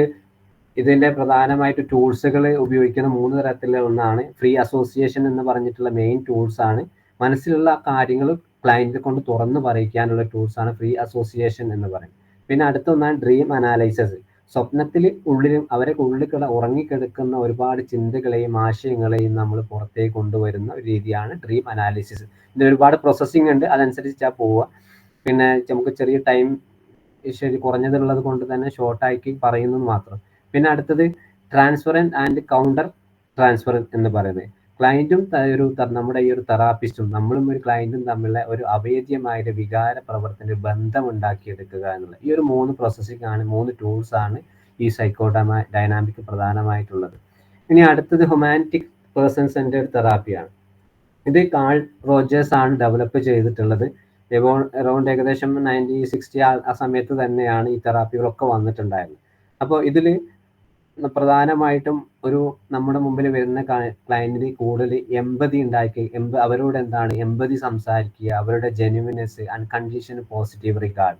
കാരണം അവർക്ക് ജീവിതത്തിൽ എന്താണ് ഇപ്പോഴത്തെ യഥാർത്ഥ പ്രസന്റ് മൊമെന്റ് ആണ് നമ്മൾ നോക്കേണ്ടത്. മുമ്പ് കഴിഞ്ഞ് നേരത്തെ പാസ്റ്റ് നോക്കണ്ട, ഫ്യൂച്ചർ നോക്കണ്ട, ഒന്നും നോക്കണ്ട. പ്രസന്റ് മൊമെന്റിൽ അവർക്ക് എന്താണ് വേണ്ടത്, അവരുടെ ജീവിതത്തിൽ എന്തൊക്കെ മാറ്റങ്ങളാണ് നമ്മൾ ഉണ്ടാക്കിയത്, യഥാർത്ഥത്തിലെ പ്രസന്റ് പ്രോബ്ലം നമ്മളോട് എന്താണ് പറഞ്ഞത്, അതിന് പെട്ടെന്ന് തന്നെ ചില മാറ്റങ്ങളിൽ കൂടെ അവർക്ക് പേഴ്സണൽ ഗ്രോത്ത് ഉണ്ടാക്കി കൊടുക്കുക എന്നുള്ളതാണ് പ്രധാനമായിട്ടും.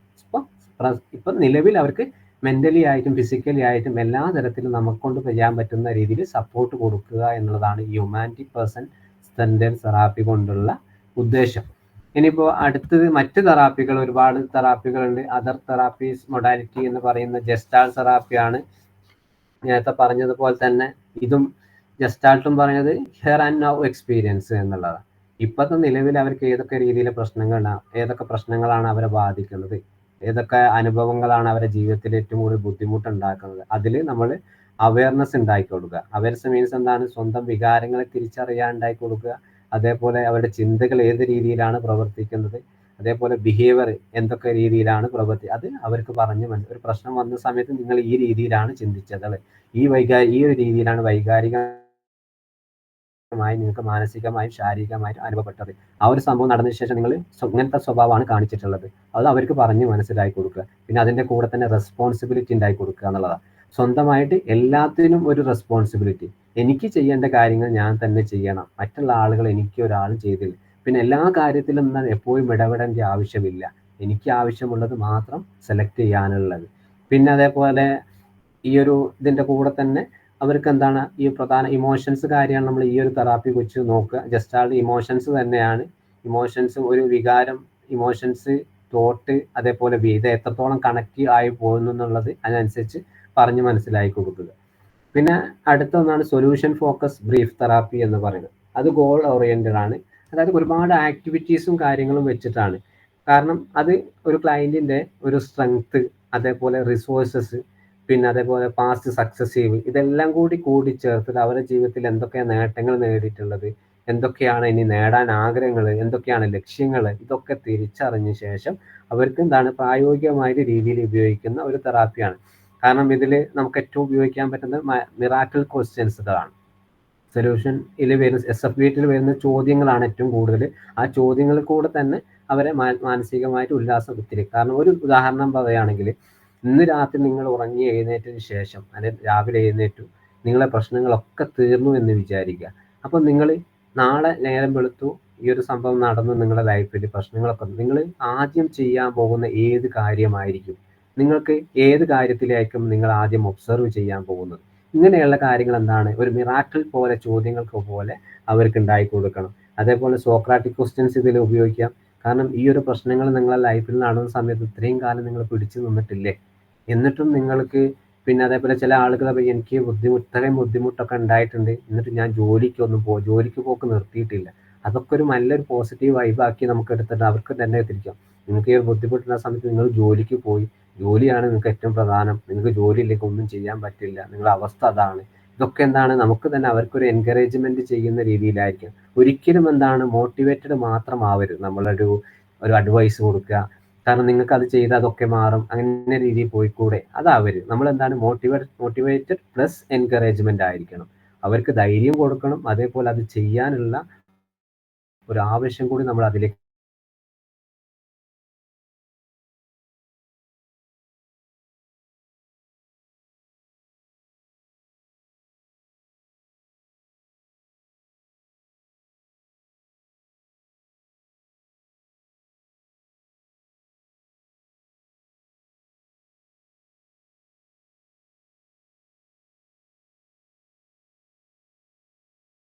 വേണ്ട ആവശ്യമില്ല. ഇതേപോലെയുള്ള അവയർനെസ്സുകൾ എന്താണ് നല്ല രീതിയിൽ പ്രശ്നം ഉണ്ടാക്കുന്ന രീതിയിലായിരിക്കരുത്. മുമ്പ് എനിക്ക് തന്നെ ഒരു കേസ് വന്നിട്ട് UAE ഇവിടെ ഒരു ഫാമിലി കേസാണ്. രണ്ടുപേരും ഇവിടുത്തെ എഞ്ചിനീയേഴ്സാണ്. കാരണം കുട്ടികളൊന്നുമില്ല. അപ്പോൾ അവർക്ക് ഒരു 6-7 സെഷൻ കഴിഞ്ഞിട്ട് അവരൊന്നും പ്രശ്നങ്ങളും നമ്മളോട് പരാതി പറയും. നമ്മളൊന്നും പറയുന്നത് അവർ വില്ലിങ് അല്ല കേൾക്കാൻ. അവസാനം ഞാൻ പറഞ്ഞു ഇതോട് കൂടി ഞാൻ ഈ കേസ് ഇവിടെ അവസാനിപ്പിക്കുകയാണ്, നിങ്ങൾക്ക് എനിക്ക് സെഷൻ വരണ്ട. കാരണം നമ്മളെ ഭാഗത്ത് ഒരു സപ്പോർട്ടും നിങ്ങളെ ഭാഗത്ത് ഒരു സപ്പോർട്ടും കിട്ടുന്നില്ല. എല്ലാ ദിവസവും പ്രശ്നങ്ങളൊക്കെ നമുക്ക് എന്തിനാ 1 മണിക്കൂർ 2 മണിക്കൂർ അവർക്ക് സമയം കൊടുക്കുന്നത്? കാരണം ഇപ്പൊ അങ്ങനത്തെ പല കേസുകൾ വരും. കാരണം അവരെ മെയിൻ ഇഷ്യൂ എന്ന് പറയുന്നത് അയാൾക്കൊരു കുട്ടി ഇല്ലാത്തൊരു പ്രശ്നമാണ്. കാരണം അയാൾക്ക് അതിൻ്റെതായ ഫിസിക്കലി ആയിട്ടുള്ള പ്രശ്നങ്ങളുണ്ട്. അത് ഡോക്ടർ ട്രീറ്റ്മെന്റ് പോകാൻ പറഞ്ഞപ്പോൾ അയാൾക്ക് അത് പറ്റില്ല, നാട്ടുകാരുടെ മോശക്കാരനാണ്, അത് ചിന്തിക്കാണ്, പിന്നെ ഞാൻ എങ്ങനെയാണ് ഈ ഒരു ട്രീറ്റ്മെന്റിന് പോകും, അങ്ങനെ പലതരത്തിലും എന്ത് പറഞ്ഞു കൊടുത്താലും മനസ്സിലാകാൻ പറ്റും. എന്നിട്ട് പിന്നെ ഈ ഒരു സേഫ്റ്റി ബിഹേവിയർ ഉപയോഗിക്കുന്നതിന് പകരം അയാൾ ഭാര്യനെ കുറ്റം പറയാണ്, അവൾ എന്തിനാ അങ്ങനെ ചെയ്യുന്നത്, ഇങ്ങനെ ചെയ്യും. ഇതേപോലെ അപ്പോൾ എല്ലാ കേസുകളും എന്താണ്, നമ്മൾ തന്നെ ശരിയാക്കണം നിർബന്ധമൊന്നുമില്ല. വരുന്ന കേസുകൾ നമുക്ക് പറ്റുന്ന കേസുകൾ മാത്രം എടുത്തിട്ട് പിന്നെ ഈ ഏത് തെറാപ്പി ആണെങ്കിലും അതിനനുസരിച്ച് അതിലേക്ക് മുന്നോട്ട് പോവുക എന്നുള്ളതാണ്. വന്ന കേസൊന്നും നമുക്ക് റെഡിയാക്കി കൊടുക്കാൻ കഴിഞ്ഞൊന്നും വരില്ല. പിന്നെ ഇതിൽ പ്രധാനമായിട്ടും ഒരു ആപ്ലിക്കേഷൻസിലേക്ക് നോക്കുമ്പോൾ ഡിപ്രഷൻ, ആങ്സൈറ്റികൾ നമുക്ക് ഏത് തെറാപ്പി വേണമെങ്കിലും കൊടുക്കാം. ട്രോമ, PTSD പോലെയുള്ള relationship issues, grief and loss, പിന്നെ സ്ട്രെസ് മാനേജ്മെന്റ്, പേഴ്സണാലിറ്റി ഡിസോർഡർ, ഇതിലൊക്കെ നമുക്ക് എന്താണ് എല്ലാ തരത്തിലുള്ള സൈക്കോ തെറാപ്പികൾ നമുക്ക് കൊടുക്കാം. പിന്നെ ഈ സമയത്ത് കൗൺസിലിന്റെ ഒരു സൈക്കോളജിസ്റ്റിന്റെ റോൾസ് എന്ന് പറയുന്നത് പ്രധാനമായിട്ടും നമ്മൾ ഈ സൈക്കോ തെറാപ്പി എടുക്കുന്നതിന് മുമ്പ് തന്നെ അസസ്മെന്റ് എടുക്കണം. എന്താണ് നമുക്ക് നമ്മൾ ഉപയോഗിക്കുക MSc റിപ്പോർട്ട് എന്ന് വിചാരിക്കുക, അതിൽ വ്യക്തമായിട്ടുള്ള ധാരണ. പിന്നെ ഏതൊരു തെറാപ്പി കൊടുക്കുകയാണെങ്കിൽ ഓരോ തെറാപ്പിയും വ്യത്യസ്തമായിട്ടുള്ള അസസ്മെന്റ് ആൻഡ് കേസ് ഫോർമുലേഷൻ ഉണ്ട്. അപ്പോൾ അതിനനുസരിച്ച് നമ്മൾ കൊടുക്കുകയാണെങ്കിൽ കുറച്ചുകൂടി നമുക്ക് ഡീപ്പായിട്ട് കിട്ടും. പിന്നെ MSc എഴുതുന്ന സമയത്ത് തന്നെ തുടക്കത്തിൽ നമുക്ക് ഇൽനെസ് ഒക്കെ കയറി ഏറ്റവും അടിയിൽ നമ്മൾ ശ്രദ്ധിച്ചിട്ടുണ്ടാവും ഇംപ്രഷൻ എന്ന് പറഞ്ഞിട്ടുള്ള ഒരു പുതിയൊരു കണ്ടന്റ് ഉണ്ട് അവിടെ. കാരണം ആ ഒരു അവിടെ എഴുതേണ്ടതെന്ന് വെച്ചാൽ ഈ ഒരു കേസിൽ നമുക്ക് എന്താണ് മനസ്സിലായിട്ടുള്ളത്, ആ ക്ലയന്റ് പറഞ്ഞത് ഓക്കെ, അതേപോലെ ഈ പിന്നെ എന്താണ് DSM നോക്കിയിട്ട് സിംറ്റംസുകളൊക്കെ നോക്കി നമുക്ക് കുറേ കാര്യങ്ങൾ മനസ്സിലായി. പക്ഷെ ഇതെല്ലാം കൂട്ടിച്ചേർന്ന് നമുക്ക് എന്താണ് ഈ ഒരു ക്ലയന്റിനെ കുറിച്ച് മനസ്സിലാക്കിയിട്ടുള്ളത്, എന്ത് ഇൽനെസ് ആണ് ശരിക്കും. ഇപ്പൊ ഡിപ്രഷൻ എന്ന് പറഞ്ഞിട്ടുള്ള ഒരാൾക്ക് ചിലപ്പോൾ OCD ആവാം. ഈ ഫാമിലി റിലേഷൻഷിപ്പിൽ പ്രശ്നങ്ങൾ വരുന്ന ആളുകൾക്ക് ചിലപ്പോൾ വൈഫിന് മാത്രം എന്തെങ്കിലും ആങ്സൈറ്റി ഇഷ്യൂസ് ഉണ്ടാവും, അല്ലെങ്കിൽ മറ്റു തരത്തിലുള്ള ഇൽനെസ്സുകൾ ഉണ്ടാവും. അപ്പോൾ നമുക്ക് ആ ക്ലയന്റിനെ കുറിച്ച് എന്താണ് അവിടെ മനസ്സിലാക്കിയിട്ടുള്ളത്, അതാണ് ഇംപ്രഷനിൽ അവിടെ എഴുതേണ്ടത്. ചിലപ്പോൾ അത് നമുക്ക് ഈ കേസ് റെഫർ ചെയ്യണമെങ്കിൽ ഈ ഒരു MSc റിപ്പോർട്ട് കൂടിയും അവർക്ക് കൊടുക്കുന്ന സമയത്ത് അവർക്ക് വളരെയധികം ഉപകാരപ്പെടും. അതേപോലെ ആയിരിക്കും കേസ് ഫോർമുലേഷനും കാര്യങ്ങളും ചെയ്യേണ്ടത്. പിന്നെ എസ്റ്റാബ്ലിഷ് തെറാപ്യൂട്ടിക് കോഴ്സുകൾ, നമ്മൾ ആ ഒരു ഏത് തെറാപ്പിയിൽ ഒരുപാട് തെറാപ്യൂട്ടിക് കോഴ്സുകൾ കൊടുത്തിട്ട് അതിൻ്റെ പാറ്റേൺ തന്നെ പോവുക. പിന്നെ വേണമെങ്കിൽ ഇൻറ്റഗ്രേറ്റഡ് ആയിട്ടുള്ള കാരണം ഒരു മറ്റു തെറാപ്പിയിൽ കുറച്ചെടുക്കുക, ഈ ഒരു തെറാപ്പി, അതൊക്കെ നമുക്ക് ഏറ്റവും ആ സാഹചര്യങ്ങൾക്കനുസരിച്ച് എടുക്കാവുന്നതാണ്. പിന്നെ അപ്രോപ്രിയേറ്റഡ് ആയിട്ടുള്ള ചില മെത്തേഡുകൾ, കാരണം പ്രശ്നങ്ങൾ മനസ്സിലാക്കിയിട്ട് അതിനനുസരിച്ച് ടൂൾസുകൾ കൊടുക്കാൻ പഠിക്കുക എന്നുള്ളതാണ്. എല്ലാത്തിനും ഒരേപോലെ കേൾക്കാതെ, എല്ലാ കേസും ഒരേപോലെ കേൾക്കാതെ ആ കേസ് എന്താണ് നോക്കിയിട്ട് അതിനനുസരിച്ച് കൊടുക്കുക. പിന്നെ മോണിറ്ററിങ് പ്രോഗ്രസ്, ആ ക്ലയന്റ് നമ്മൾ സെഷൻ കഴിഞ്ഞ് പോയി കഴിഞ്ഞാലും അറ്റ്ലീസ്റ്റ് എന്താണ് ആ ക്ലയന്റ് ഒരാഴ്ചക്കുള്ളിൽ എന്തൊക്കെയാണ് ചെയ്തൊരു ഫോണിനോ ഒരു മെസ്സേജിലൂടെയൊക്കെ ആ ക്ലയന്റിനെ കുറിച്ച് തന്നെ അന്വേഷിക്കാനൊക്കെ നമ്മൾ അതിൻ്റെതായ ടൈം എടുക്കുക. പിന്നെ and finally ethical practice and boundaries എന്നുള്ളതാണ്. ഇവിടെ എത്തിക്കൽ പ്രാക്ടീസ് എന്ന് പറയുമ്പോൾ, അപ്പോൾ നിങ്ങളൊക്കെ ഒരു കൗൺസിലിംഗ് ചെയ്യുന്ന സമയത്ത് തുടങ്ങാൻ പോയിട്ടില്ല ആളുകളാണെങ്കിൽ, ഇപ്പോൾ ചെയ്യുന്നവരാണെങ്കിലും കൺസെന്റ് ഫോം സൈൻ ചെയ്യുക എന്നുള്ളത് വളരെ ഇമ്പോർട്ടൻ്റ് ആയിട്ടുള്ളൊരു കാര്യമാണ്. അത് നമുക്ക് ഏറ്റവും നല്ല സേഫായി, ഇപ്പോൾ സ്കൂൾ കൗൺസിലറായിട്ട് വർക്ക് ചെയ്യുന്ന ആളുകൾ ഉണ്ടാവും, അതേപോലെ കൺസൾട്ടൻറ്റ് സൈക്കോളജിസ്റ്റായി വർക്ക് ചെയ്യുന്ന അവരൊക്കെ ചെയ്യുന്നുണ്ടാവും. പക്ഷേ പല ആളുകളും ഒഴിവാക്കുന്ന ഒരു കേസാണ് കൺസെന്റ് ഫോം സൈൻ ചെയ്യുന്നില്ല എന്നുള്ളത്.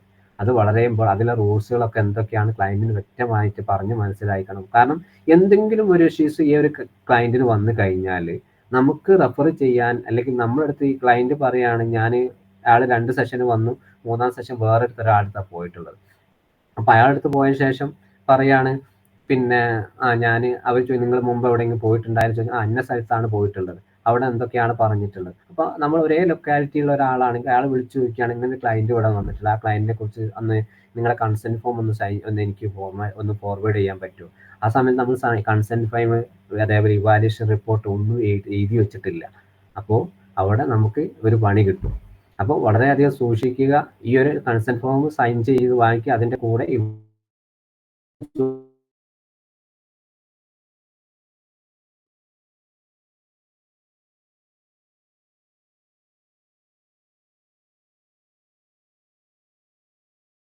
നമുക്ക് വ്യക്തമായിട്ട് അവിടെ അറിയാൻ കഴിയും. ഇനിയിപ്പോൾ ബൗണ്ടറീസിലേക്ക് പോവുകയാണെങ്കിലും അതും വളരെയധികം ശ്രദ്ധിക്കേണ്ട ഒരു കാര്യമാണ്. ചില ആളുകൾ വളരെ സങ്കടത്തോടു കൂടി കാര്യങ്ങൾ പറയുന്നത് നമ്മളൊന്ന് പൊട്ടിപ്പോവും, അവരെ കൂടെ തന്നെ നമ്മൾ കരയും, ചിലപ്പോൾ വളരെയധികം ഒന്നുകൂടി സങ്കടം എന്തൊക്കെയാണ് ഈ ഒരു സങ്കടം നമ്മൾ ഡീപ്പായിട്ട് ഉള്ളിലേക്ക് ബാധിക്കുമ്പോൾ അയാളോട് പ്രത്യേക ഒരു സ്നേഹം നമുക്ക് ഉണ്ടാവും. പിന്നെ അയാൾ ഈ ഒരു പേഴ്സണായിട്ട് ചാറ്റിംഗ് ആയി, ഇടയ്ക്കൊക്കെ ഫോൺ വിളിയായി, ഇതൊക്കെയായി. അപ്പോൾ അവിടെ യഥാർത്ഥത്തിൽ ഒരു ട്രീറ്റ്മെന്റ് നടക്കാനുള്ള സാധ്യതയില്ല, ഒരു ഇന്റർവെൻഷനും അവിടെ ഉണ്ടാവില്ല. അത് വളരെയധികം സൂക്ഷിക്കുക. ക്ലയന്റ് ആണ്, തെറാപ്പിസ്റ്റിന് വളരെ സ്നേഹത്തോടെ അവർ മെസ്സേജ് അയക്കും, വിളിക്കുകയൊക്കെ ചെയ്യാം. പക്ഷെങ്കിൽ നമുക്ക് ഡീപ്പായിട്ട് നമുക്കെപ്പോഴും നമ്മുടെ ഉള്ളിലൊരു തോന്നൽ ഐ എം എ പ്രൊഫഷണൽ എന്നുള്ള ആ ഒരു ബേസിക് ആയിട്ട് ഒരു ഐഡിയ എങ്കിൽ നമ്മളെ മനസ്സിൽ വരണം. അവർ ഫോണെടുത്താൽ വിളിച്ചോട്ടെ, സംസാരിക്കാം, പക്ഷെ എല്ലാത്തിനും ഒരു ലിമിറ്റ്. ക്ലയന്റ് എന്ന നിലയിൽ ആഴ്ചയിൽ ഒരു തവണ, അല്ലെങ്കിൽ എന്തെങ്കിലും അർജന്റ് ആണെങ്കിൽ ഇന്ന സമയത്ത് ഒരേ നമ്പറിൽ മാത്രം വിളിക്കുക എന്നുള്ള ഒരു പാറ്റേണിൽ അവർക്ക് കൊടുക്കുക. അല്ലാതെ എപ്പോഴും വിളിച്ചുകൊണ്ടിരിക്കുക. കാരണം നമ്മൾ അയാളെ സങ്കടം മൊത്തം കേട്ടെന്ന് എന്തെങ്കിലും കാര്യങ്ങൾ പറഞ്ഞു കൊടുത്ത് അയാൾക്ക് ഒരു ആശ്വാസം കിട്ടി തോന്നിക്കഴിഞ്ഞാൽ അയാൾക്ക് തോന്നാണ് ഇനിയിപ്പോൾ എല്ലാത്തിനും ഇയാൾ തന്നെ മതി എന്ന് തോട്ട് വരും. അപ്പോൾ അയാൾക്കൊരു ആശ്വാസം, എന്തെങ്കിലും ഒരു മാനസിക ചെറിയൊരു ബുദ്ധിമുട്ടായാലും നമ്മളെ വിളിച്ചുകൊണ്ടിരിക്കും. നമുക്ക് ചിലപ്പോൾ അതിലൊരു തുടക്കത്തിലൊക്കെ ഒരു ആവേശമായിരിക്കും, പിന്നെ പതിയെ നമുക്കൊരു ബുദ്ധിമുട്ടായിട്ട് വരും. ഇതൊന്നും ഇല്ലാതിരിക്കാനാണ് വേണ്ടത്. ഒരു ലിമിറ്റ് ബൗണ്ടറീസ് നമുക്ക് ഈ കാര്യത്തിലൊക്കെ ഉണ്ടാക്കിയെടുക്കുക എന്നുള്ളത്. പിന്നെ ഈ പറഞ്ഞതുപോലെ ഇതിൽ കുറച്ച് ബുദ്ധിമുട്ടുണ്ട്, ചലഞ്ചസുകളുണ്ട്. ഞാൻ പറഞ്ഞിട്ട കാര്യങ്ങളൊക്കെ തന്നെയാണ്. അതിൽ ചലഞ്ചസിൽ പ്രധാനമായിട്ടും ഒരു റെസിസ്റ്റന്റ് ആൻഡ് ട്രാൻസ്ഫറൻസിലേക്ക് വരുന്ന സമയത്ത് ഈ ക്ലയന്റിന് ചില സമയത്ത് പിന്നെ തോന്നാണ് ഞാൻ ഈ ഒരു തെറാപ്പിസ്റ്റിനോട് എൻ്റെ കാര്യങ്ങളൊക്കെ പൂർണ്ണമായിട്ട് പറഞ്ഞു, അയാൾ മനസ്സിലായി, എന്നിട്ട് എൻ്റെ വീട്ടുകാരോട് പറയാണ്. അപ്പോൾ അതിനുശേഷം എനിക്ക് എന്തെങ്കിലും മാറ്റങ്ങളൊക്കെ വന്നു കഴിഞ്ഞാൽ വീട്ടുകാർ വിചാരിക്കില്ലേ, എൻ്റെ കുടുംബക്കാർ വിചാരിക്കില്ലേ ഞാൻ മനഃപൂർവ്വമായിട്ട് എൻ്റെ ഭാഗത്താണ് തെറ്റ് എന്നുള്ളത്. ഇത് പ്രത്യേകിച്ച് ഈ ഒരു തോട്ട് കുട്ടികൾക്കിടയിലാണ്. കാരണം ബിഹേവിയർ ഇഷ്യൂസ് ഉള്ള കുട്ടികൾ വരുന്ന സമയത്ത് അവർക്ക് തോന്നും ഞാൻ നല്ലൊരു സ്വഭാവം ഇവർ പറഞ്ഞതുപോലെ കാണിച്ചു കഴിഞ്ഞാൽ നാളെ എനിക്ക് നല്ലൊരു മാറ്റങ്ങൾ ഉണ്ടായി കഴിഞ്ഞാൽ ടീച്ചേഴ്സ് കൂട്ടുകാരൊക്കെ വിചാരിക്കും നീ ഇത് മനഃപൂർവ്വമായിട്ടൊരു കള്ളക്കളിയായത്, നിന്റെ ഭാഗത്ത് തന്നെയാണ് തെറ്റ് എന്നുള്ളത്. അത് അപ്പോൾ ആ ഒരു സാഹചര്യം എന്താണ്, നമ്മളുമായിട്ട് ഒരു കോപ്പറേറ്റീവ് ആവില്ല അവർ. അതേപോലെ എല്ലാ കാര്യങ്ങളും അവോയ്ഡൻസ് അവിടെ ഉണ്ടാവും. നമ്മൾ കൊടുക്കുന്ന ആക്ടിവിറ്റീസ് ഒന്നും കുട്ടികൾ ചെയ്യാൻ തയ്യാറല്ല. അത് നമ്മൾ വളരെയധികം ശ്രദ്ധിക്കേണ്ട കാര്യമാണ്. അവർ പൂർണ്ണമായിട്ടും ഓപ്പൺ അപ്പ് ആണോ, എല്ലാ കാര്യങ്ങളും നമ്മൾ പറഞ്ഞിട്ടുണ്ടോ എന്നുള്ളത്. പിന്നെ ട്രാൻസ്പെറൻസി എന്ന് അവിടെ ശ്രദ്ധിക്കേണ്ടത് ഇമോഷണൽ ചേഞ്ചസ് ആണ്. ക്ലയന്റും നമ്മളും സംസാരിക്കുന്ന സമയത്ത് ഏത് രീതിയിലാണ് അവരുടെ വൈകാരികമായിട്ടുള്ള മുന്നോട്ടങ്ങൾ മുന്നോട്ട് പോകുന്നത്. ചില ആളുകൾ വളരെ നമ്മുടെ മുമ്പിൽ ഇരിക്കുന്ന സമയത്ത് വളരെ ടൈറ്റോട് കൂടി വളരെ ഗൗരവത്തോട് ഇരിക്കുന്നതായിരിക്കും. പക്ഷെ ഉള്ളിൽ എന്താണ് വളരെ സങ്കടമായിട്ട് പുറത്തറിയാൻ പറ്റുന്നത്. കാരണം അതാണ് നമ്മൾ ബോഡി ലാംഗ്വേജ് നോക്കുക, അവരുടെ കൈകൾ എങ്ങനെയാണ് വെക്കുന്നത്, അറ്റ്ലീസ്റ്റ് എന്താ താഴോട്ട് നോക്കിയ കാലുകൾ എങ്ങനെയാണ് പിണഞ്ഞു വരുന്നത്, നല്ല രീതിയിലാണോ, അല്ലെങ്കിൽ പാമ്പ് പിണഞ്ഞു വെക്കുന്നത് പോലെ അങ്ങനെയാണ് കാലൊക്കെ വെച്ച്. ഇതൊക്കെ എന്താണ് അവരുടെ ഇമോഷൻസിനെ നമുക്ക് മനസ്സിലാക്കാൻ കഴിയണം എന്നുള്ളതാണ്. പിന്നെ അതേപോലെ കൾച്ചറൽ ഡിലേമ അല്ല എത്തിക്കൽ ഡിലേമ. എത്തിക്കൽ ഡിലേമയിലേക്ക് വരുന്ന സമയത്ത് അവിടെ ഒരു കോൺഫിഡൻഷ്യലി ഈ അവിടെ ഉദാഹരണം നമ്മൾ പറയാ ഒരു സൂയിസൈഡുള്ള കേസ്. അതായത് നിങ്ങളെ ഒരു ക്ലയൻറ്റ് നമ്മുടെ അടുത്ത് വന്നു കഴിഞ്ഞാൽ അപ്പോൾ അയാൾക്കൊരു സൂയിസൈഡ് തോട്ടുണ്ട്, അല്ലെങ്കിൽ 1 or 2 അറ്റംപ്റ്റ് ചെയ്ത് വീട്ടുകാരൊന്നും ആരും അറിഞ്ഞിട്ടില്ല. പക്ഷെ ക്ലയൻറ്റ് നമ്മളോട് പറയാണ് ഇന്ന സംഭവമൊക്കെ ഞാൻ ചെയ്തിട്ട് 1 or 2 തവണ ഞാൻ അറ്റംപ്റ്റ് ചെയ്തിട്ടുണ്ട്. പക്ഷെ നമ്മൾ എന്താണ് ഇത് ആരോടും പറയാതെ മനസ്സിൽ വെക്കുകയാണ്. ഇനിയിപ്പോൾ ഞാനിതെങ്ങാനോടും ആരും പറഞ്ഞാൽ പിന്നെ ഇത് വലിയ പ്രശ്നമായിട്ട് വരുമോ? ഇത് വലിയൊരു തെറ്റാണ്. ഇതാണ് എത്തിക്കൽ ഡിലേമ എന്ന് പറയുന്നത്. ക്ലയൻറ്റ് പറഞ്ഞിട്ടുള്ള സെൽഫ് ഹാം, സൂയിസൈഡ് തോട്ടുകൾ നമുക്ക് പറഞ്ഞാൽ പെട്ടെന്ന് ആളുകളെ അറിയിക്കുക, ഒന്നുകിൽ കുടുംബത്തിന് അല്ലെങ്കിൽ റെഫർ ചെയ്യാൻ പറ്റുന്ന മറ്റൊരു ഏരിയയിലേക്ക്. ഇത് വളരെ സൂക്ഷ്മതയോട് ശ്രദ്ധിക്കേണ്ട കാര്യങ്ങളാണ്. പിന്നെ കൾച്ചറൽ കൺസിഡറേഷൻ, അതെന്താണ് പല രീതിയിലും ആളുകൾ വരും. അപ്പോൾ എഡ്യൂക്കേറ്റഡ് അല്ലാത്ത ആളുകൾ വരും. ചിലപ്പോൾ എഡ്യൂക്കേറ്റഡ് ആയിട്ടുള്ള ആളുകൾ എന്താണ് വരിക, സിറ്റിയിൽ നിന്ന് അന്നപ്പോൾ നമ്മളെ പേരൊക്കെ ആയിരിക്കും വിളിക്കുക. ചില നോർമലായിട്ട് ഗ്രാമപ്രദേശം നമ്മളെപ്പോൾ ലൊക്കാലിറ്റിയിൽ വരുന്ന സാറ് ചിലപ്പോൾ ഡോക്ടർ എന്നൊക്കെ വരും. അപ്പോൾ ആ ഒരു ബേസ് വെച്ചിട്ട് ഒരേപോലെ നമ്മൾ അവരെ കാണാനും അവർക്കുള്ള കൾച്ചറൽ കൺസിഡറേഷൻ എന്ന് പറയുമ്പോൾ അവർക്ക് ചിലപ്പോൾ സാമ്പത്തികമായിട്ടുള്ള ബുദ്ധിമുട്ടുണ്ടാവും. അതേപോലെ ഭാഷയിൽ സംസാരിക്കും നമ്മളെ പോലെ ആയിരിക്കില്ല, അവർ സംസാരത്തിൽ പ്രശ്നങ്ങൾ ഉണ്ടാവും. അതൊക്കെ ഒന്ന് മനസ്സിലാക്കിയിട്ട് അവർ നല്ല രീതിയിൽ ഇടപെടുന്ന ഒരു രീതി. പിന്നെ മെയിൻ്റെനിങ് ബൗണ്ടറീസ്, അത് നേരത്തെ പറഞ്ഞിട്ടുള്ള കാര്യമാണ്. ആ ബൗണ്ടറീസ് ലിമിറ്റും കാര്യങ്ങൾ വളരെയധികം സൂക്ഷ്മതയോടെ മുന്നോട്ട് കൊണ്ടുപോകുക. ഇനി ഫൈനലി നോക്കുന്ന സമയത്ത് സൈക്കോളജിയിൽ ഏറ്റവും സെൻട്രൽ പാർട്ട് ഓഫ് പിന്നെ ഒരു ഇത് തന്നെയാണ് നമ്മുടെ ഈ ഒരു സൈക്കോ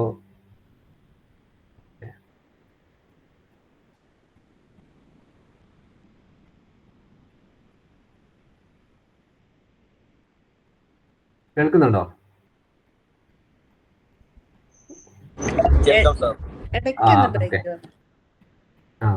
അപ്പോൾ ഫൈനലി നമുക്ക് ഈ ഒരു സൈക്കോ തെറാപ്പി കൊണ്ട് ഏറ്റവും കൂടുതൽ അവർക്ക് എംപതറ്റിക് ആവാം, സ്കിൽ ബേസ്ഡ് ആവണം. നമ്മൾ ഈ പറഞ്ഞിട്ടുള്ള എല്ലാ കാര്യങ്ങളും അതിൽ ഉൾപ്പെടണം. നോർമലായിട്ട് എന്താണ് ഇടയും ഒഴിവാക്കുന്ന രീതിയിലാവരുത് എന്നാണ് ഓവറോൾ എനിക്ക് പറയാനുള്ളത്. ഓക്കെ, ഏകദേശം 1 മണിക്കൂറായി. നമുക്ക് എന്തെങ്കിലും ഒരു 10 മിനിറ്റോളം കൂടി ഇരിക്കുകയാണ് ഡിസ്കഷൻ മോഡിലേക്ക്. ഓക്കെ ആണ് എല്ലാവരും? സാറ് ഡൗട്ട് ഉണ്ട്. ചോദിച്ചോ. ഹലോ, അതായത് ഈ കൗൺസിലിങ്ങും സൈക്കോതെറാപ്പിയും തമ്മിലുള്ള വ്യത്യാസം എന്താണ്? ഇപ്പൊ രണ്ടും അപ്പോ സെയിം തന്നെ അല്ലേ? ഈ സംഭവം തന്നെ അല്ലേ നമ്മൾ കൗൺസിലിംഗിലും കൊടുക്കുന്നത്? അതെ, കൗൺസിലിംഗ് എന്ന് പറയുന്നത് വലിയൊരു പ്രോസസ്സാണ്. അതിൽ ഉപയോഗിക്കുന്ന ഒരു ടൂൾസുകൾ മാത്രമാണ് സൈക്കോതെറാപ്പി. അതായത് നിങ്ങളെ മുമ്പിൽ ഒരാൾ വന്നു, ഞാൻ തന്നെ ഒരു പ്രശ്നമായിട്ട് വന്നു എന്ന് വിചാരിക്കുക. നിങ്ങൾക്ക് കൗൺസിലിംഗ് ചെയ്യാൻ അറിയാം, പക്ഷെ ഏത് രീതിയിൽ കൗൺസിലിംഗ്, പക്ഷെ അയാളുടെ പ്രശ്നങ്ങൾ ഇപ്പോൾ ഒരു RBT ഇമോഷൻ, അയാൾക്ക് വൈകാരികമായിട്ട് ഒരുപാട് പ്രശ്നങ്ങളുണ്ട്. അപ്പോൾ RBT നിങ്ങൾക്ക് പൂർണ്ണമായിട്ടും അറിയാം.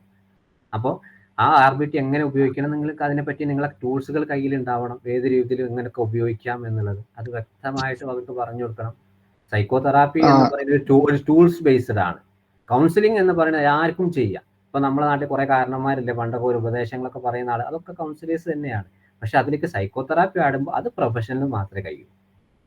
ഞാൻ ചോദിക്കാൻ കാരണം എല്ലാവരും ഇപ്പൊ ഇങ്ങനെ വെക്കുന്നുണ്ടല്ലോ സൈക്കോ തെറാപ്പിസ്റ്റ്, മറ്റേ കൗൺസിലിംഗ് സൈക്കോളജിസ്റ്റ് എന്നുള്ള പേര് വെച്ച് കണ്ടേ. അതെ, അത് സൈക്കോതെറാപ്പി അവർ പഠിച്ചവരാണ്. ഏകദേശം ഒരു നല്ല 10 തെറാപ്പി ഒക്കെ അവർ പഠിച്ചിട്ടുണ്ടാവും. അതുകൊണ്ടാണ് സൈക്കോതെറാപ്പിസ്റ്റ് എന്ന് പറയുന്നത്.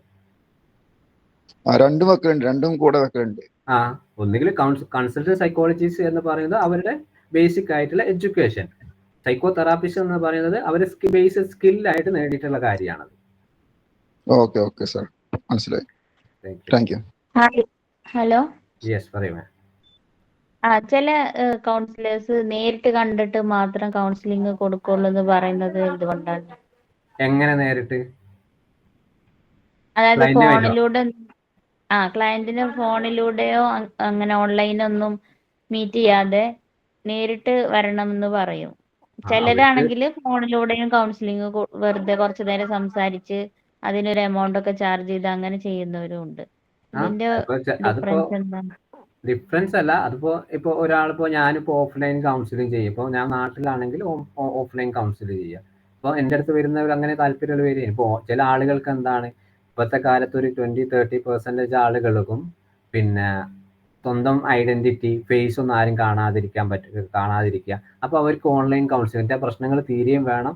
പിന്നെ അതേപോലെ എന്നെ ആരും അറിയാനും പാടില്ല. അങ്ങനത്തെ ആളുകൾ എന്താണ് ഓൺലൈനിൽ വരും.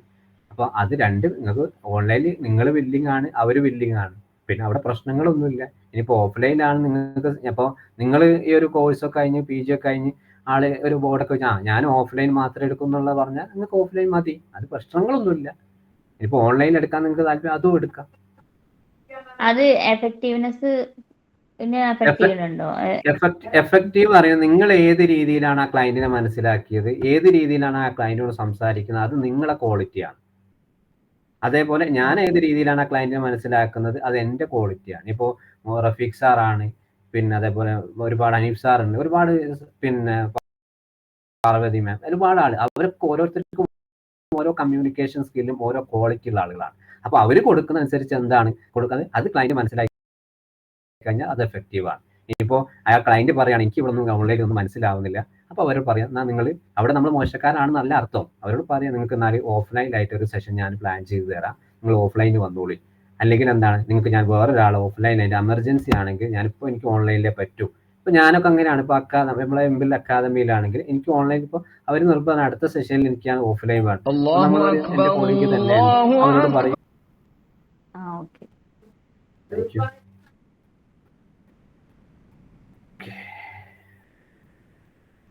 സബ്ജക്റ്റ് ഓക്കെ അല്ലേ? ഏകദേശം ഒരു ഐഡിയ കിട്ടിയില്ല എല്ലാവർക്കും?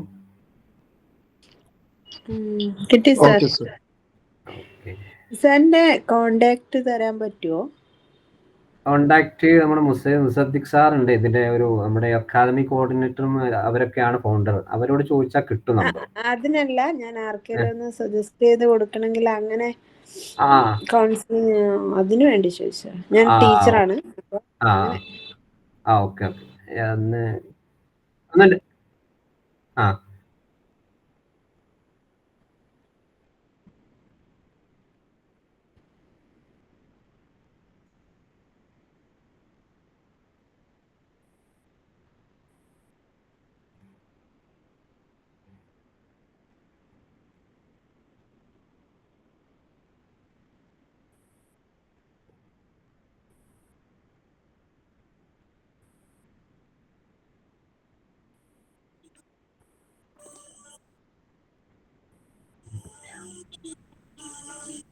ഓക്കെ അപ്പൊ എന്റെ വാട്സപ്പ് നമ്പർ മതിയോ?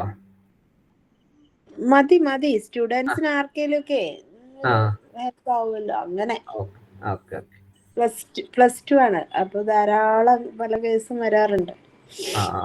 ഓക്കെ. അന്ന് 730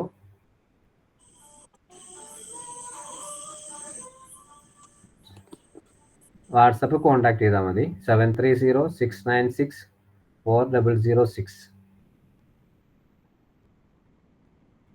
പിന്നെ അക്കാദമിക്കിൽ എന്തെങ്കിലും കോണ്ടാക്ട് ആണെങ്കിൽ മുസദ്ദിഖ് സാറ്, അതേപോലെ റഫീഖ് സാറ്, അങ്ങനെയൊക്കെ അവരൊക്കെ ഓൺലൈനായിട്ട് ബന്ധപ്പെട്ടാൽ മതി.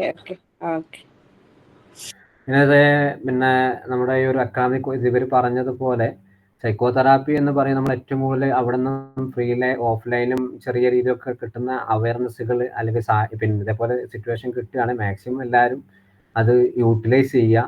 പിന്നെ കുറഞ്ഞ ഫീസാണെങ്കിലും ചില ആളുകൾ കുറഞ്ഞ ഫീസ് കണ്ടാൽ അതിലൊന്നും കിട്ടില്ല, അങ്ങനത്തെ ധാരണകൾ നമുക്ക് പ്രത്യേകിച്ച് സൈക്കോളജി മേഖലയിലുള്ള ആളുകൾക്ക് ഉണ്ട്. അപ്പൊ ആ കൊടുക്കുന്ന ടീമിനെ വ്യക്തമായിട്ടൊരു അറിവ് നമുക്ക് ഏത് കോഴ്സ് പഠിക്കുകയാണെങ്കിലും. നമ്മൾ ഇതില് തുടക്കം മുതലേ നമ്മൾ ഉദ്ദേശിച്ച ഒരു കാര്യം എന്ന് വെച്ചാല്, നമ്മൾക്ക് പലയിടത്തും പോയിട്ട് നമുക്ക് അറിയാലോ, നമ്മള് കുറെ പല വലിയ ഫീസുകളൊക്കെ കൊടുത്തിട്ടാണ് ചെയ്യുന്നത്. എന്നിട്ട് പോലും നമുക്ക് കാര്യങ്ങൾ കിട്ടാതെ വന്നതൊക്കെ ഉണ്ട്. പക്ഷെ ഇതിൽ ഒന്നിലും നമ്മൾ ഫീസ് കൂടുതലാക്കി ചെയ്യാൻ ഉദ്ദേശിക്കുന്നില്ല. നമ്മൾ ഉദ്ദേശം തന്നെ ഇതൊരു സർവീസും കൂടിയാണ്. അപ്പൊ ചെറിയൊരു ഫീസിൽ നമ്മളെ കുറെ കോഴ്സുകളൊക്കെ ഉൾക്കൊള്ളിക്കണം എന്ന് തന്നെയാണ് ഉദ്ദേശം. ഓക്കെ, ഭാവിയിൽ അത് ഉണ്ടാവും എന്തായാലും. നല്ലൊരു തീരുമാനമാണ്. ഞാനും എൻ്റെ ചെറിയൊരു പാർട്ടായിട്ട് എനിക്കൊരു അവസരങ്ങൾ അവർ ഈ ഒരു അക്കാദമിക്ക് തരികയാണെങ്കിൽ ഞാനും ഇവരെ കൂടെ ഉണ്ടാവും. ആ ഗ്രൂപ്പുകളിലും ഞാൻ തന്നെ ഉണ്ട്. ഏതായാലും കാരണം ഇത് ഇപ്പൊ നിലവിലെ അവസ്ഥയിൽ നമ്മള് ഡീൽ ചെയ്ത കുറച്ച് കേസുകളൊക്കെ എടുത്തു നോക്കുമ്പോൾ തന്നെ വളരെ ചെറിയ പ്രായത്തിലുള്ള കുട്ടികളൊക്കെ അവസ്ഥകൾ. ഇപ്പൊ ഞാൻ ഡീൽ ചെയ്തൊരു കേസ് ഉണ്ടായിരുന്നു. ആ കുട്ടിക്ക് 14 വയസ്സായിട്ടുള്ളൂ, 14 വയസ്സ്.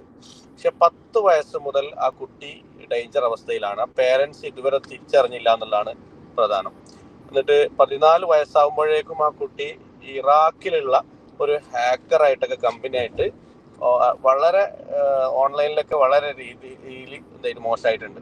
പക്ഷെ അതിന് കേസ് ഡീൽ ചെയ്തുകൊണ്ടിരിക്കുകയാണ്. അത്രയും ഇതുള്ളത് കൊണ്ട് നമ്മളൊരു സോഷ്യൽ സർവീസ് എന്ന നിലയ്ക്ക് ഈ ഫീൽഡിൽ ഇറങ്ങാന്നുള്ള ഉദ്ദേശത്തിലും കൂടിയാണ് നമ്മളൊരു ടീം വർക്ക് ഇതിൽ ചെയ്യുന്നത്. അതെ, ഒരു ഗാംബ്ലിംഗ് ഡിസോർഡറിലൊക്കെ പോവാന്ന് പറയുന്നത് ഇപ്പോഴത്തെ കാലത്ത് ഏറ്റവും അത് സാധാരണ. കേൾക്കുമ്പോൾ നമ്മൾ ഒരു ഗാംബ്ലിംഗ് ഡിസോർഡർ ആണ്, അത് സൈക്കോളജിക്കലി ആയിട്ട് പറയുമ്പോൾ അത് വല്ലാത്തൊരു ബുദ്ധിമുട്ട്. പക്ഷെ അതിന്റെ സീരിയസ്നെസ്സിലേക്ക് കൂടുതൽ പോകുമ്പോൾ വല്ലാത്ത ബുദ്ധിമുട്ടുമായിരിക്കും. അതെ, അതുകൊണ്ട് ആ കുട്ടിക്ക് വേറെ മറ്റു പല ഡിസോർഡേഴ്സും ആയിട്ടുണ്ട്, അഡിക്ഷനും ഉണ്ട്. ഞാൻ എല്ലാം ഇവിടെ പറയട്ടാണ്, അങ്ങനെയൊക്കെ ഉണ്ട്. അപ്പൊ ഞാൻ പറയുന്നത് വെച്ചാൽ അത്രയും ഇതുള്ളത് നമ്മളൊരു അവയർനെസ് ഉണ്ടാക്കി കുറച്ച് ആളുകളെങ്കിലും ഈ ഫീൽഡിലേക്ക് ഒരു ഹെൽത്തി മെന്റാലിറ്റിയോടെ ഉണ്ടാക്കുക എന്നുള്ളതാണ് ഉദ്ദേശം. അത് നമ്മളെ സുഹൃത്തുക്കളൊക്കെ ഇതിൽ വെബിനാറിലും അതുപോലെ കോഴ്സുകളിലൊക്കെ ഉൾപ്പെടുത്തും ഫ്യൂച്ചറിൽ. ഏതായാലും വന്ന ഒരു എത്ര പേര് 28ഓളം പേരുകൾ ഉണ്ടായിരുന്നു. ഏതായാലും വളരെ സന്തോഷം.